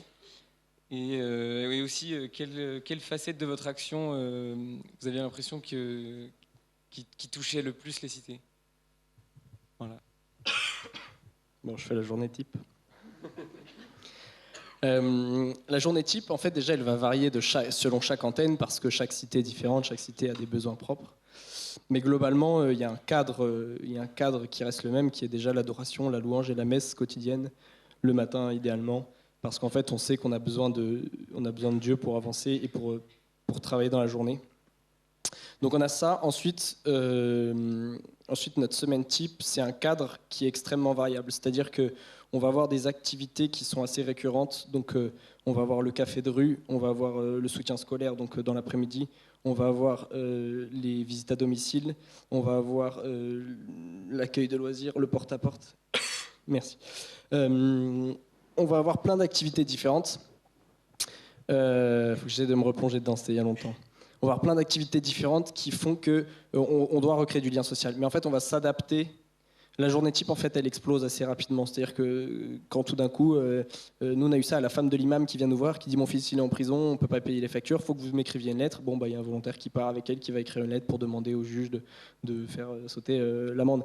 Et en fait, la journée type, c'est vraiment un cadre qui va marcher 3 semaines dans l'année, et le reste du temps, ça va être adaptable. Je parle pour ma cité, pour mon antenne. Chez vous, c'était peut-être très cadré, mais nous c'était très cadré, mais en fait extrêmement modulable aussi. On va avoir des réunions pour savoir ce qu'il faut faire, on va avoir des cafés de femmes, on va avoir des... En fait, chaque antenne adapte ses activités à sa population. Parce qu'une grosse erreur, ce serait de penser que toutes les cités sont les mêmes. Moi, j'étais dans la cité de Sainte-Mus à Toulon. Elle n'a rien à voir avec la cité des Mureaux aux Mureaux. Parce qu'en fait, c'est pas la même population, c'est pas la même zone géographique, c'est pas les mêmes réalités de terrain. Et oui, c'est pas les mêmes, c'est pas les mêmes modèles de Kalachnikov, effectivement. Mais effectivement, non, mais c'est même pas les mêmes trafics. C'est-à-dire que nous, on avait armes, prostitution, proxénétisme et obligé de tomber du camion. Je sais pas au Mureaux ce que vous avez, mais chacun a ses petites particularités locales comme ça. Ouais, ça relève du folklore finalement. Mais du coup, on s'adapte. Donc nous, notre journée type, vraiment, elle explosait assez souvent selon... on faisait des activités récurrentes. Et globalement, c'était ça. Très brouillon. Il faut se laisser surprendre. Hein. Si dans la rue, vous croisez quelqu'un qui vous engage la conversation et que vous y passez 1h30, ça fait partie de la journée, mais ce n'était pas prévu. Et puis, on organise des activités en fonction des compétences de chacun. Par exemple, on a lancé du scoutisme en cité. Il est évident que si dans l'équipe, il y a 2 volontaires qui ont été scouts, c'est à eux qu'on confie la responsabilité. Et donc, chacun, c'est pas une auberge espagnole, mais chacun apporte aussi son enthousiasme, ses compétences, sa joie et comment ? Ses idées, et on ne rentre pas dans un moule. Si vous avez, par exemple, vous êtes bricoleur, que vous savez réparer les vélos, il y a une belle activité avec les gamins pour réparer les vélos, si vous voulez. Mais ça, on ne peut pas dire, toi, tu vas réparer les vélos si le volontaire ne sait pas réparer les vélos. Je ne sais pas si on a répondu à la question. Il y avait plusieurs. Ouais, la première, c'était ça, la journée type. Et la deuxième, c'était... Ah oui. Est-ce que c'est toute la cité ou que des... Ouais. Alors, effectivement, à peu près dans toutes les antennes, il y a de l'aide à la scolarité. Donc, on touche pas mal les enfants de primaire, les collégiens, un peu moins les lycéens. D'abord, beaucoup arrêtent leurs études en fin de 3e. Et dans les lycées... il y a pas mal de choses qui sont déjà proposées, donc peut-être que les jeunes de l'âge lycée ont moins besoin de nous. Ceci dit, ceux qu'on a connus, que le Rocher a connus petits, souvent continuent à fréquenter le Rocher quand même. Et puis on peut inventer aussi des activités pour eux, des soirées pizza, des choses comme ça. Alors ensuite, on touche pas mal les grands jeunes, c'est-à-dire ceux qu'on rencontre en bas des cages d'escalier et qui sont souvent dans le trafic d'ailleurs. Les grands jeunes, c'est souvent des jeunes qui ont été déscolarisés vers 12-13 ans, qui font partie de réseaux un peu douteux, beaucoup douteux d'ailleurs, et qui se retrouvent finalement à vivre de l'argent facile, mais très désœuvrés à l'âge de 28-30 ans. Donc sans formation généralement, avec l'argent facile, sans emploi du temps un peu rigoureux et qui traînent. Voilà. Cela, on les touche. On touche beaucoup les mamans. Parce que les mamans sont assez isolées dans les cités, parce qu'elles sont beaucoup chez elles d'abord, qu'elles peuvent se rencontrer à la sortie de l'école, mais elles se reçoivent quasiment jamais entre elles, sauf dans le cercle familial. Et donc elles sont très contentes d'avoir un lieu de rencontre au Rocher. Donc les cafés des femmes, en général, ça marche très fort, avec des activités qui peuvent être proposées, type couture, cours de français aussi, parce qu'il y a beaucoup d'illettrisme, notamment chez les femmes. Donc moi, j'avais une voisine aux Mureaux qui était là depuis combien de temps ? 40 ans. D'origine, elle était marocaine, maman de 10 enfants. Elle ne parlait mais pas un mot de français. Alors moi, je crois que j'ai eu une grâce de l'Esprit Saint. J'arrivais à peu près à comprendre tous les jargons, mais Pierre était complètement perdu. Il me disait, je comprends rien ce qu'elle me dit. Et en fait, elle m'a quand même raconté, donc moi j'ai compris, qu'elle était là depuis 40 ans, que quand elle est arrivée, elle était sous la coupe et de son mari qui depuis l'a abandonnée et de sa belle-mère qui lui interdisait de sortir de l'appartement et que donc elle pouvait même pas aller faire ses courses. Donc elle n'avait jamais l'occasion de parler même avec un Français. Et quand elle s'est retrouvée seule, une fois que son mari est reparti au pays avec la vieille maman, parce que les hommes dans l'islam attachent beaucoup plus d'importance à leur mère qu'à leur femme, elle m'a dit, moi je suis trop vieille, j'y arriverai plus. Donc vraiment, elle ne parlait pas quoi, du tout. Donc il y a beaucoup d'illettrisme. Donc il y a aussi des cours de français pour les femmes. Alors ceux qu'on arrive le moins à toucher, c'est les hommes. Et ça, je laisse Pierre en parler. Les hommes adultes, les pères de famille. On a essayé de faire des trucs avec les pères. Alors, le papa, la maman s'occupe de l'éducation des petits et en fait, ces petits et la cuisine, c'est sa chasse gardée. Donc, le père ne s'en occupe pas. Et pour peu qu'il travaille, il continue à ne pas s'en occuper ensuite à l'adolescence. Et s'il ne travaille pas, à ce moment-là, en islam, le mariage est un contrat. Le père apporte de quoi faire vivre la famille et la mère s'occupe de faire tourner la famille, si je puis dire. Et donc, si le père est au chômage, à ce moment-là, il est complètement déconsidéré et il s'occupe encore moins de ses enfants. Donc, on a essayé de monter quelque chose avec les pères. On voulait leur rendre sensible leur rôle de père. On n'a pas réussi à le faire. Voilà, donc ça c'est un peu tous les publics qu'on a pu avec lesquels on travaille. Mais on touche pas toute la cité. Par contre, ça rayonne. Il y avait une autre question là-bas derrière, je sais pas où.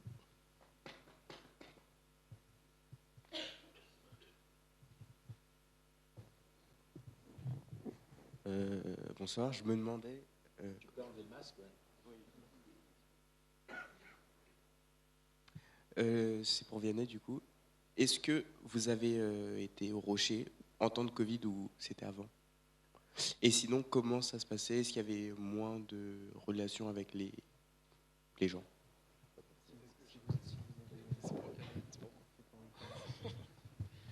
Est-ce que j'ai aidé le Rocher pendant le temps de Covid? J'y avais été. Ah, est-ce que j'ai été au Rocher pendant le temps de Covid? Oui. Et si oui? Non, ou Est-ce sinon que il y avait tout de même des relations avec les jeunes qui étaient dehors ou pas d'ailleurs? Oui, moi j'étais au Rocher pendant le temps de Covid, donc pendant la première crise en fait, pendant l'arrivée, donc c'était pas l'année dernière, il y a 2 ans. J'étais au Rocher pour des besoins d'antenne, enfin pour des besoins d'équipe, on a été délocalisés, c'est-à-dire que nos responsables d'antenne n'étaient pas dans la cité et on avait 2 volontaires qui au moment du confinement avaient pris leur week-end prolongé et donc étaient chez eux. Donc on était encore 2 volontaires dans la cité. Et donc en fait on s'est délocalisé, on est allé chez on avait des seniors en cité comme Pierre et Isabelle et donc on est allé chez ces seniors qui avaient une maison à 20 minutes de Toulon. Donc on a continué le travail à distance en fait et on a dû se réinventer et on continuait le soutien scolaire à distance. On faisait des activités à distance, on leur a fait des grands jeux, tout ça par visio. C'est épuisant en fait, mais les petits sinon ils devenaient fous. Et on a fait aussi beaucoup de contacts par téléphone pour savoir quels étaient leurs besoins, comment ils vivaient la crise. Et c'était très amusant de voir, c'était très amusant de voir en fait comment certaines personnes le vivaient très bien. C'est-à-dire que Courado, le petit gitan dont je vous ai parlé tout à l'heure, fils du prince des gitans, invaincu à la pétanque, je l'appelle. Et je venais d'avoir Josiane qui vivait hyper mal le confinement, qui voyait personne et tout. J'appelle Courado, je lui fais ça va bien et tout. Il fait bah ouais, je joue à la pétanque avec mes cousins au bas des blocs et tout. J'ai dit d'accord, mais principe du confinement, tu dois rester chez toi et tout. Il fait ouais, t'inquiète, je suis chez moi et tout. Bon, au bas des blocs en train de jouer à la pétanque. Clairement, il y en a qui l'ont très bien vécu le confinement, il y en a qui l'ont très mal vécu. Mais le but c'était voilà, d'assurer une veille, de savoir qui allait bien, qui allait mal, s'occuper de ceux qui allaient mal et continuer surtout le soutien scolaire pour les enfants parce que à l'échelle de la France même, on s'en est rendu compte qu'il y avait une déscolarisation et une baisse du niveau scolaire incroyable à cause du distanciel. Du coup, on a continué la mission, oui, bien sûr, et c'était très enrichissant. Et je sais que dans beaucoup d'antennes, il y a eu de la mise en relation entre habitants. C'est-à-dire que le Rocher a permis à certains habitants d'aider d'autres habitants, ce qui était complètement inhabituel. et ça a créé des liens de solidarité et d'entraide et de relations qui n'auraient pas été permis s'il n'y avait pas eu la Covid. Bon, moi, je suis aussi bénévole au Secours Populaire. Enfin, c'est pas Rocher, mais je suis bénévole au Secours Populaire depuis 1 an et demi. Et on parle d'éducation populaire. Donc, ma première question, c'est êtes-vous d'accord avec le terme d'éducation populaire? Parce que nous, on entend par là qu'il y a des personnes qui ne savent pas faire à manger, qui ne s'occupent pas de leurs enfants, qui ne savent pas aussi s'occuper d'elles-mêmes. Et donc, voilà, c'est un peu pour ça qu'on parle du terme d'éducation populaire. Et ma deuxième question, enfin, je veux plutôt votre avis, c'est qu'on a pu aussi constater qu'il y a des personnes donc, qui ont une double nationalité, qui ne savent pas vraiment quelle est leur nationalité et qui ont du mal à assumer autant l'une que l'autre et qui en assument du coup aucune des deux. Donc voilà, je voulais un peu votre avis pour ces deux choses-là. Alors pour la première question, le terme éducation populaire, si vous voulez, l'État fait des classifications parce que ensuite, pour l'État, tout remonte à une répartition budgétaire. Et donc, dans la politique de la ville, etc. etc. Et pour ce qui nous concerne. Et donc, nous, on a été casés dans le terme éducation populaire. Donc, c'est vrai qu'il y a tout et son contraire dans ce terme-là. Mais nous, on a été un peu obligés de le prendre parce que quand on a déposé les statuts, on nous a dit non, vous êtes éducation populaire. C'est un terme un peu administratif. En fait, nous, on est le Rocher, voilà ce qu'on leur dit. Bon, ben, si ça leur fait plaisir qu'on soit éducation populaire, il n'y a pas de problème. Mais pour nous, ce n'est pas important. Ce qui est important, c'est ce qu'on fait et ce qu'on est. Maintenant, pour la deuxième question, les personnes, gamins ou non, qui sont algériens français, marocains français, il y en a énormément. Il y en a énormément. Que vous dire là-dessus? C'est vrai qu'ils sont... On a tendance à penser qu'ils se sentent plus algériens que français ou marocains que français, ça c'est clair. Et de toute façon, ils sont un peu déboussolés. À partir du moment où il n'y a aucune exigence d'intégration ou d'assimilation et qu'on les laisse libres finalement de choisir la culture à laquelle ils se réfèrent, c'est vrai qu'ils sont de toute façon en France, même si ils aiment bien... le folklore, pour ceux qui sont berbères, ceux qui sont chaouis, ceux qui sont kabyles, ils aiment bien leurs coutumes d'origine, leurs racines. Et en fait, si vous voulez, l'homme a besoin de racines, et c'est vraiment une génération qui est à cheval, et c'est douloureux pour eux. Moi, je dirais que plus la personne s'insère dans la société française, moins elle se sent écartelée. Ceux qui sont par exemple en échec scolaire vont se sentir plus mal que ceux qui réussissent à être diplômés, à trouver du boulot. Là, moi, j'ai en tête une famille où les parents étaient illettrés, des berbères marocains, illettrés tous les deux. Les 5 enfants ont admirablement réussi. Je pense qu'ils se sentent quand même bien français, tout en étant quand même berbères et en gardant leurs racines. Et c'est tout à fait légitime et normal, parce que grâce à leur réussite, ils ont du boulot et ils sont insérés dans la société. Ceux qui sont laissés pour compte, forcément, là, ils en veulent à la France, mais comme ils ne se sentent pas non plus de leur pays d'origine, ils ne savent plus où ils en sont. Mais c'est beaucoup au cas par cas, je dirais. On a quelques exemples d'immigrés qui ont choisi de donner des prénoms français ou chrétiens à leurs enfants. C'est assez rare.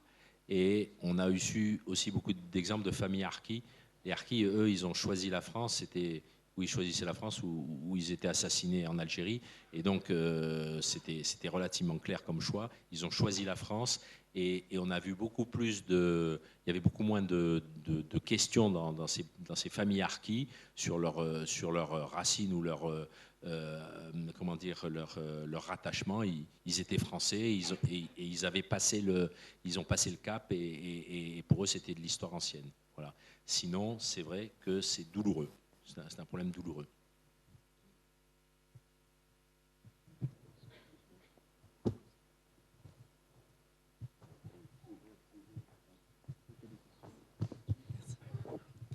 Bonsoir. À un moment dans le discours, vous avez abordé le sujet des attentats.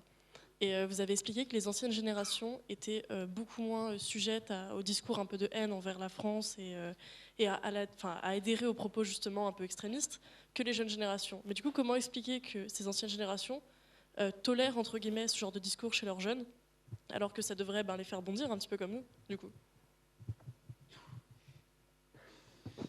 C'est très intéressant comme question parce qu'on se l'est tout le temps posé. Pourquoi la passivité des parents? Alors, il faut savoir que c'est surtout des garçons plutôt que des filles, plus les garçons sont hors circuit, ou dans le circuit de la drogue, de la violence, de la délinquance, de l'alcool, plus ils sont dans ces circuits-là, moins les parents ont prise sur eux. Donc ça, ils ont prise sur rien, donc ils ne peuvent pas avoir prise sur la position de leur enfant, sur les attentats. Et puis, moi je crois qu'il y a une communauté qui a peur. Un attentat, si vous voulez, ça fait peur. Quelle va être la réaction des autorités? Quelle va être la réaction des Français? Et donc, ils ont d'abord un sentiment de peur.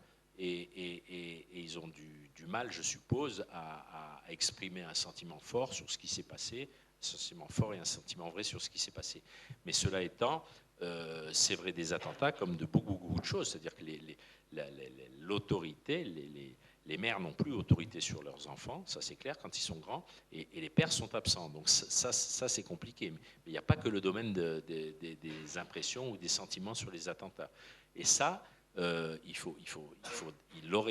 faudrait que le Rocher arrive à replacer les pères au cœur de leur rôle, parce qu'il faut savoir quand même que pour ce qui est des populations maghrébines comme d'Afrique, si vous voulez, la notion d'autorité, elle existe. Hein. Au bled, les gamins, ils font pas de bêtises. Hein. Quand ils retournent en vacances au bled, ils font pas de bêtises. Or, pourquoi ce qui est vrai au bled n'est pas vrai chez nous ou dans la cité?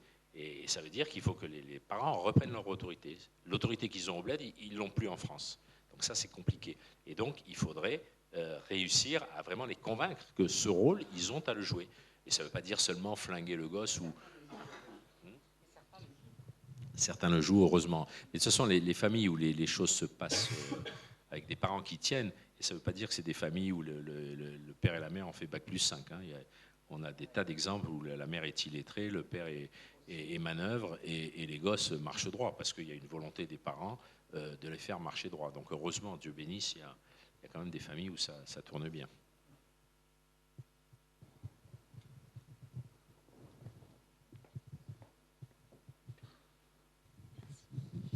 Je voulais savoir comment est constituée une équipe dans une antenne. Enfin, quel est le type de personne et dans quelle proportion dans une équipe? Vous pouvez répéter la question. Pardon. Est-ce que vous pourriez dire quel est le type de personne qui est représenté dans une équipe, dans chaque antenne? Enfin, c'est-à-dire des jeunes, des familles, etc. Comment c'est représenté dans une équipe du Rocher? Ah, tu peux peut-être répondre d'ailleurs, c'est pareil. Oui, alors ça dépend aussi de l'histoire de l'antenne, c'est-à-dire que plus une antenne est implantée depuis longtemps, plus l'équipe s'étoffe. Je vais commencer un peu à l'envers. Nous, les 2 dernières années, on a accompagné des ouvertures d'antennes, c'est-à-dire qu'on est arrivé dans des quartiers qui ne connaissaient pas le Rocher, où il fallait l'implanter, et ça a été le cas à Lyon et à Nîmes.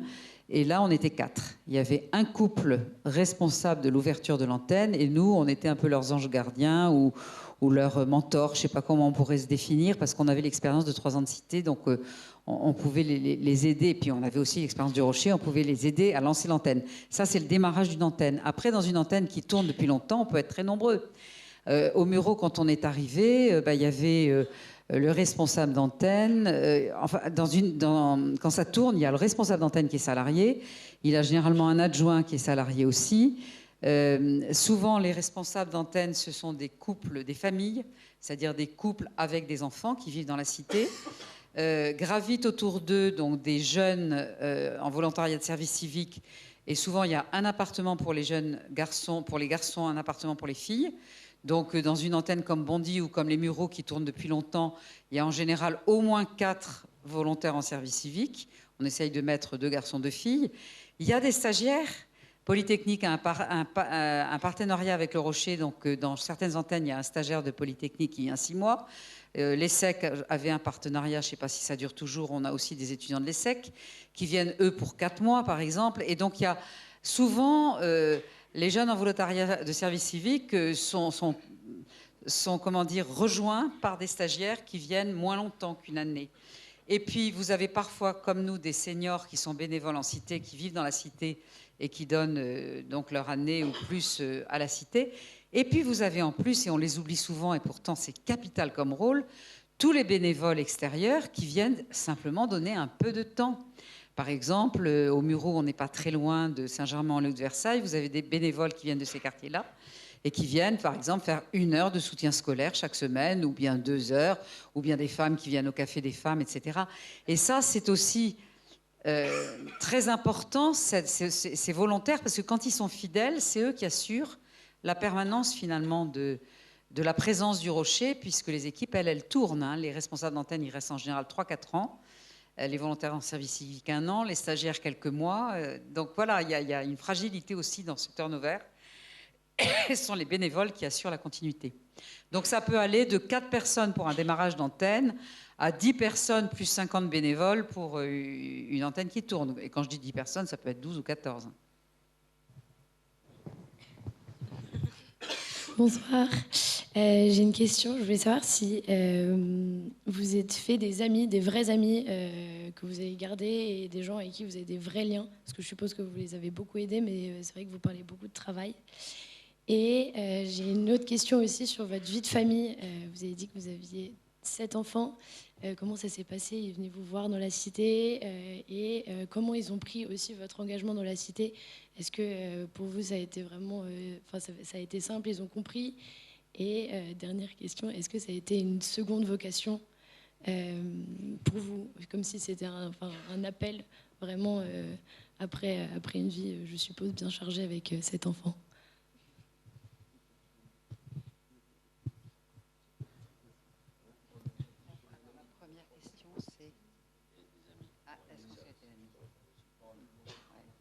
Oui. Alors c'est vrai, rapidement, oui. C'est vrai que la durée joue dans l'amitié. C'est-à-dire, moi, j'ai l'impression d'avoir gardé beaucoup plus d'amis, de vrais amis au Mureau qu'à Lyon, on est resté 1 an, et à Nîmes, on est resté 1 an. On a encore des contacts, mais c'est pas pareil. C'est vrai qu'au Mureau, oui, on s'est fait des vrais amis, avec qui on a vraiment une vraie joie de se retrouver, et avec qui on garde un contact, parfois téléphonique, régulier. Voilà. En cité, l'amitié est foudroyante, mais avec des habitants qui ne sont pas du tout intrusifs. Nous, on a un peu tendance à dire alors tu fais quoi, etc., etc. Ils sont là, on est là, et c'est foudroyant. Et puis, ça se construit ensuite petit à petit. Mais il y a vraiment ce côté foudroyant. On a des petits-enfants qui sont venus au Mureau. Tout de suite, ils ont joué avec les gamins de la cité. Moi, je me souviens, notre petite fille Léonie, qui avait 5 ans, donc elle s'est jetée dans les bras d'une petite noire mignonne comme tout, et ils ont joué tout l'après-midi, la première fois qu'elle est venue. Et puis, 15 jours après, il y a ses parents qui l'ont amenée, ils sont allés faire un tour à la foire du trône. Elle rentre dans la foire du trône. Elle se tourne vers ses parents et dit: il y a tous nos amis des Mureaux ici. Voilà. Et donc les enfants, les jeunes, on a fait des activités entre patrouille scout de Versailles et jeunes de la cité. Ça a été extraordinaire. Il y a un petit Mohamed qui avait bien sympathisé avec un chef de patrouille scout. Et donc une première fois, une deuxième fois, une troisième fois. Et comme après chaque activité, on débobine. La troisième fois, le petit scout nous dit: ah ben Mohamed, il m'a dit, mais je comprends pas bien, toi t'es blond, t'habites pas à la cité, moi je suis dans la cité, mais pourquoi tu viens dans la cité? Alors je lui ai dit: ben, je viens parce que je suis scout. Et Mohamed, il m'a dit: ah ben alors je veux être scout. Voilà. Il y a une telle facilité de relation que l'amitié se crée facilement.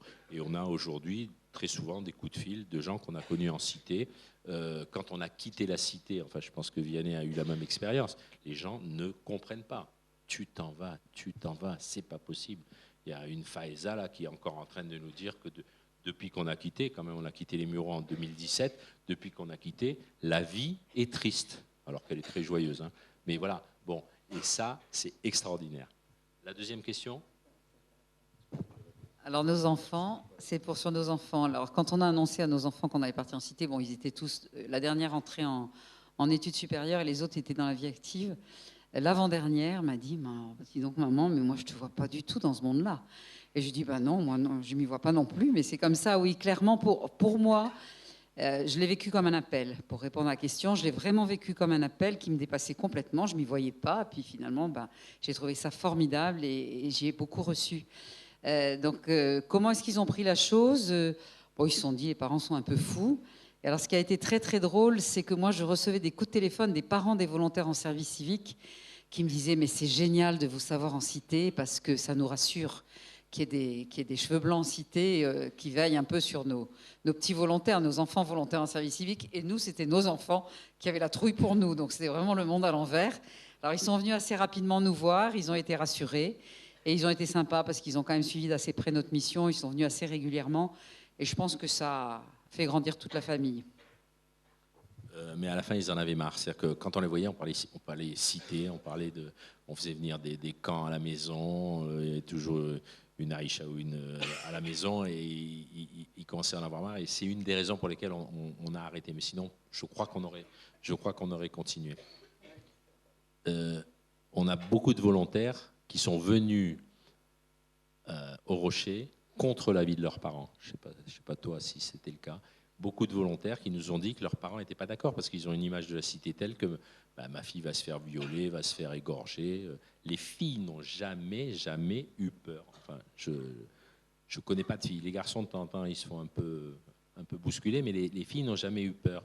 Et ce qu'il y a de beau, un jour on a écrit un bouquin, donc et alors il y a une petite volontaire qui nous dit merci d'avoir écrit le bouquin. Alors on lui dit oui, enfin bon, c'était gentil de nous dire merci, mais elle dit parce que je l'ai passé à ma grand-mère et du coup elle est venue en cité et du coup son regard a changé. C'est beau, hein? Troisième question. Il n'y avait pas une troisième question? Merci. Peut-être une dernière question. Nous on peut rester jusqu'à minuit, hein, donc. Aujourd'hui, on entend beaucoup parler de la violence, et notamment à travers un film qui est sorti récemment. Est-ce que la violence, c'est quelque chose que vous avez vu et constaté dans les cités? Yes. Je te le passerai. Nous on l'a vu entre jeunes, les combats de coq, et moi j'ai été souvent menacé de mort parce que j'étais l'autorité. Je ne voulais pas qu'ils s'imaginent que quand je les voyais bourrés, quand on faisait les tournées de rue, que je trouvais ça normal. Parce que la première tournée de rue, on rigole avec eux, ils sont bourrés. La deuxième tournée de rue, on rigole avec eux, ils sont bourrés. Puis au bout de 3 tournées de rue, on se dit à quoi ça sert, quoi, si c'est pour rigoler avec eux parce qu'ils sont bourrés. Donc à un moment, je pensais que la confiance était suffisante pour que je leur dise « Oh, frère, je peux t'aider à sortir de là ». De l'alcool, alors là, ça a été catastrophique. Tu dis que je bois, moi, la vie de ma mère, moi, jamais j'ai bu. Tu dis que je bois, enculé. Hop, c'est parti. J'étais menacé. Et la violence, je l'ai vu, mais j'ai surtout vu la pauvreté de tous ces jeunes qui n'avaient que la violence à mettre en avant pour essayer d'exister. Et vraiment, j'ai eu beaucoup de compassion pour eux. Et je sais pas, vous avez eu des... Moi, j'ai vu la violence conjugale aussi. Moi, dans un de mes premiers porte-à-porte, je me suis liée d'amitié avec une jeune femme d'origine sénégalaise avec qui je suis d'ailleurs en contact et qui a réussi à quitter la cité et qui s'était défenestrée pour échapper aux coups de son conjoint. Donc, elle a sauté d'un 3e étage. Elle s'est ramassée évidemment en mauvais état, mais quelque part, ça l'a aussi sauvée. Et j'ai appris à cette occasion-là que quand on est arrivé au Mureaux, ça faisait la 3e défenestration en 3 ans de femmes qui échappaient aux coups de leur conjoint. Donc la violence familiale, la violence conjugale existe et la violence familiale sur enfants existe aussi. On en a été aussi témoin. Mais la violence, je dirais, dans la rue, c'est souvent entre jeunes, mais ça ne nous a pas impacté directement, sauf dans ce que Pierre a dit. Et alors moi, en tant que grand-mère aux cheveux blancs, j'étais vraiment intouchable. J'étais la sage. Donc, personnellement, je n'ai jamais subi de violence. Elle m'a sauvé la vie parce qu'un jour, il y avait Donc un jeune qui était pas très clair, qui il me regarde et enculé, je vais te faire la peau, enculé. Et il tourne autour de moi. Donc moi, je le regardais dans les yeux, je le regarde dans les yeux. C'est drôle, je ne suis pas courageux, hein, franchement. J'ai jamais eu peur. Je ne sais pas pourquoi. Et au bout d'un moment, il arrête de tourner autour de moi, il lève la main, il avait un couteau à la main, il le ferme. Il dit, tu vois, je ne t'ai pas tué. Il dit, tu as de la chance, hein, parce que ta femme, elle est comme ça. Merci Isabelle. Nous, on a été exposés à de la violence de rue. C'est-à-dire que nous, dans notre cité de Toulon, Sainte-Mus, on a eu, en l'espace de 4 mois, on a eu 7 morts.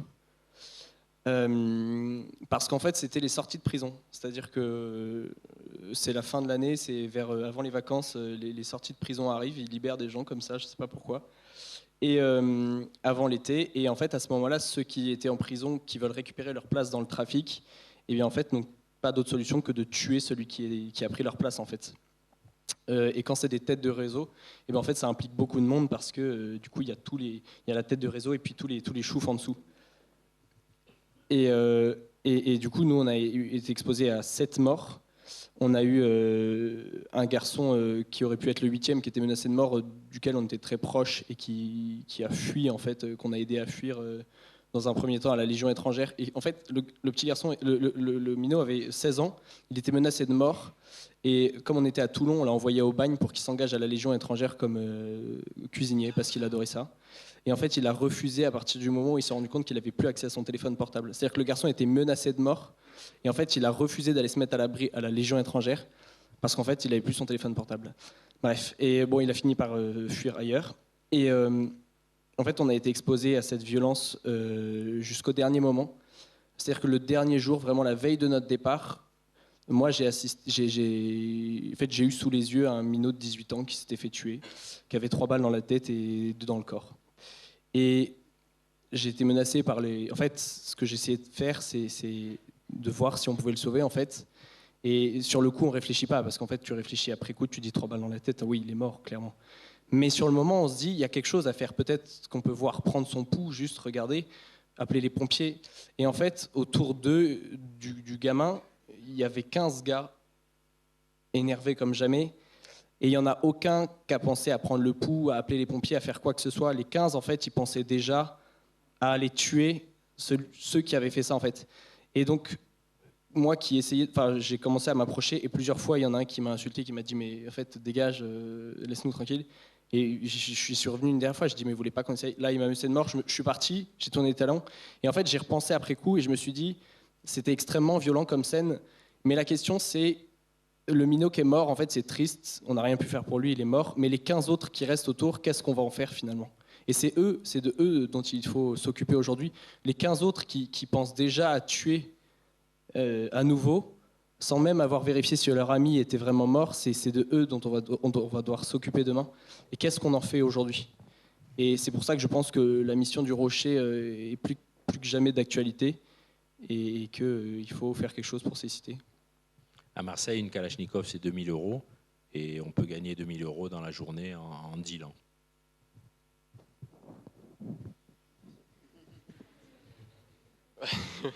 Voilà. Petite conclusion là-dessus. Je suis désolé pour ceux qui avaient encore des questions, mais malheureusement, on n'a pas les clés de l'ICES, donc on ne peut pas fermer derrière nous. Donc ce qu'on vous propose maintenant, pour ceux qui partagent notre foi, je vais passer le micro à notre aumônier pour la prière de fin.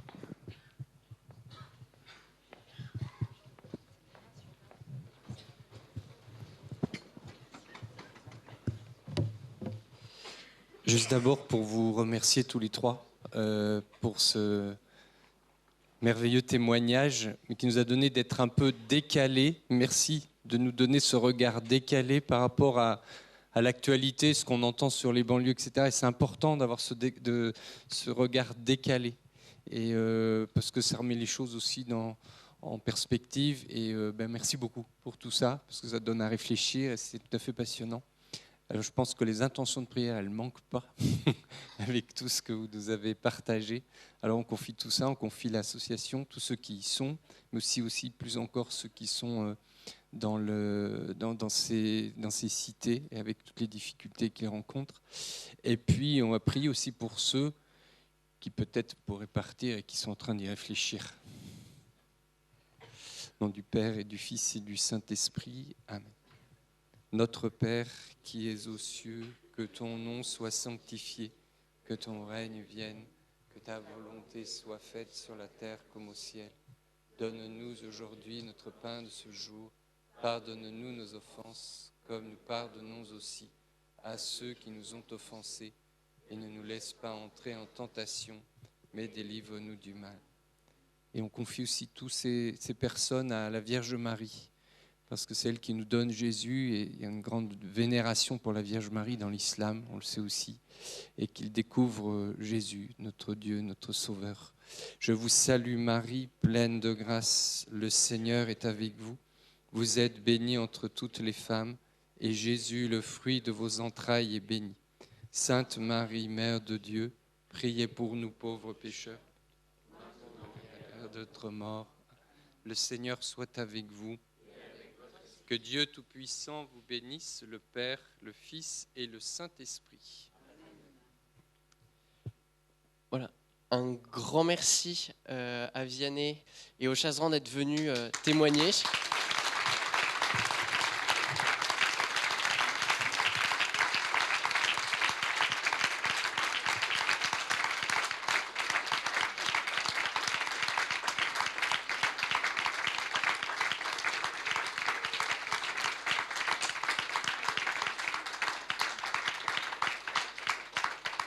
Alors, les Chazerans ont écrit un livre, ça s'appelle « Oser la rencontre ».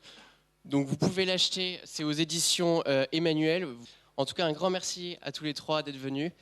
Un grand merci aussi à vous d'être venus. Et puis, bonne soirée et rendez-vous le 13 octobre avec Monseigneur Lebrun.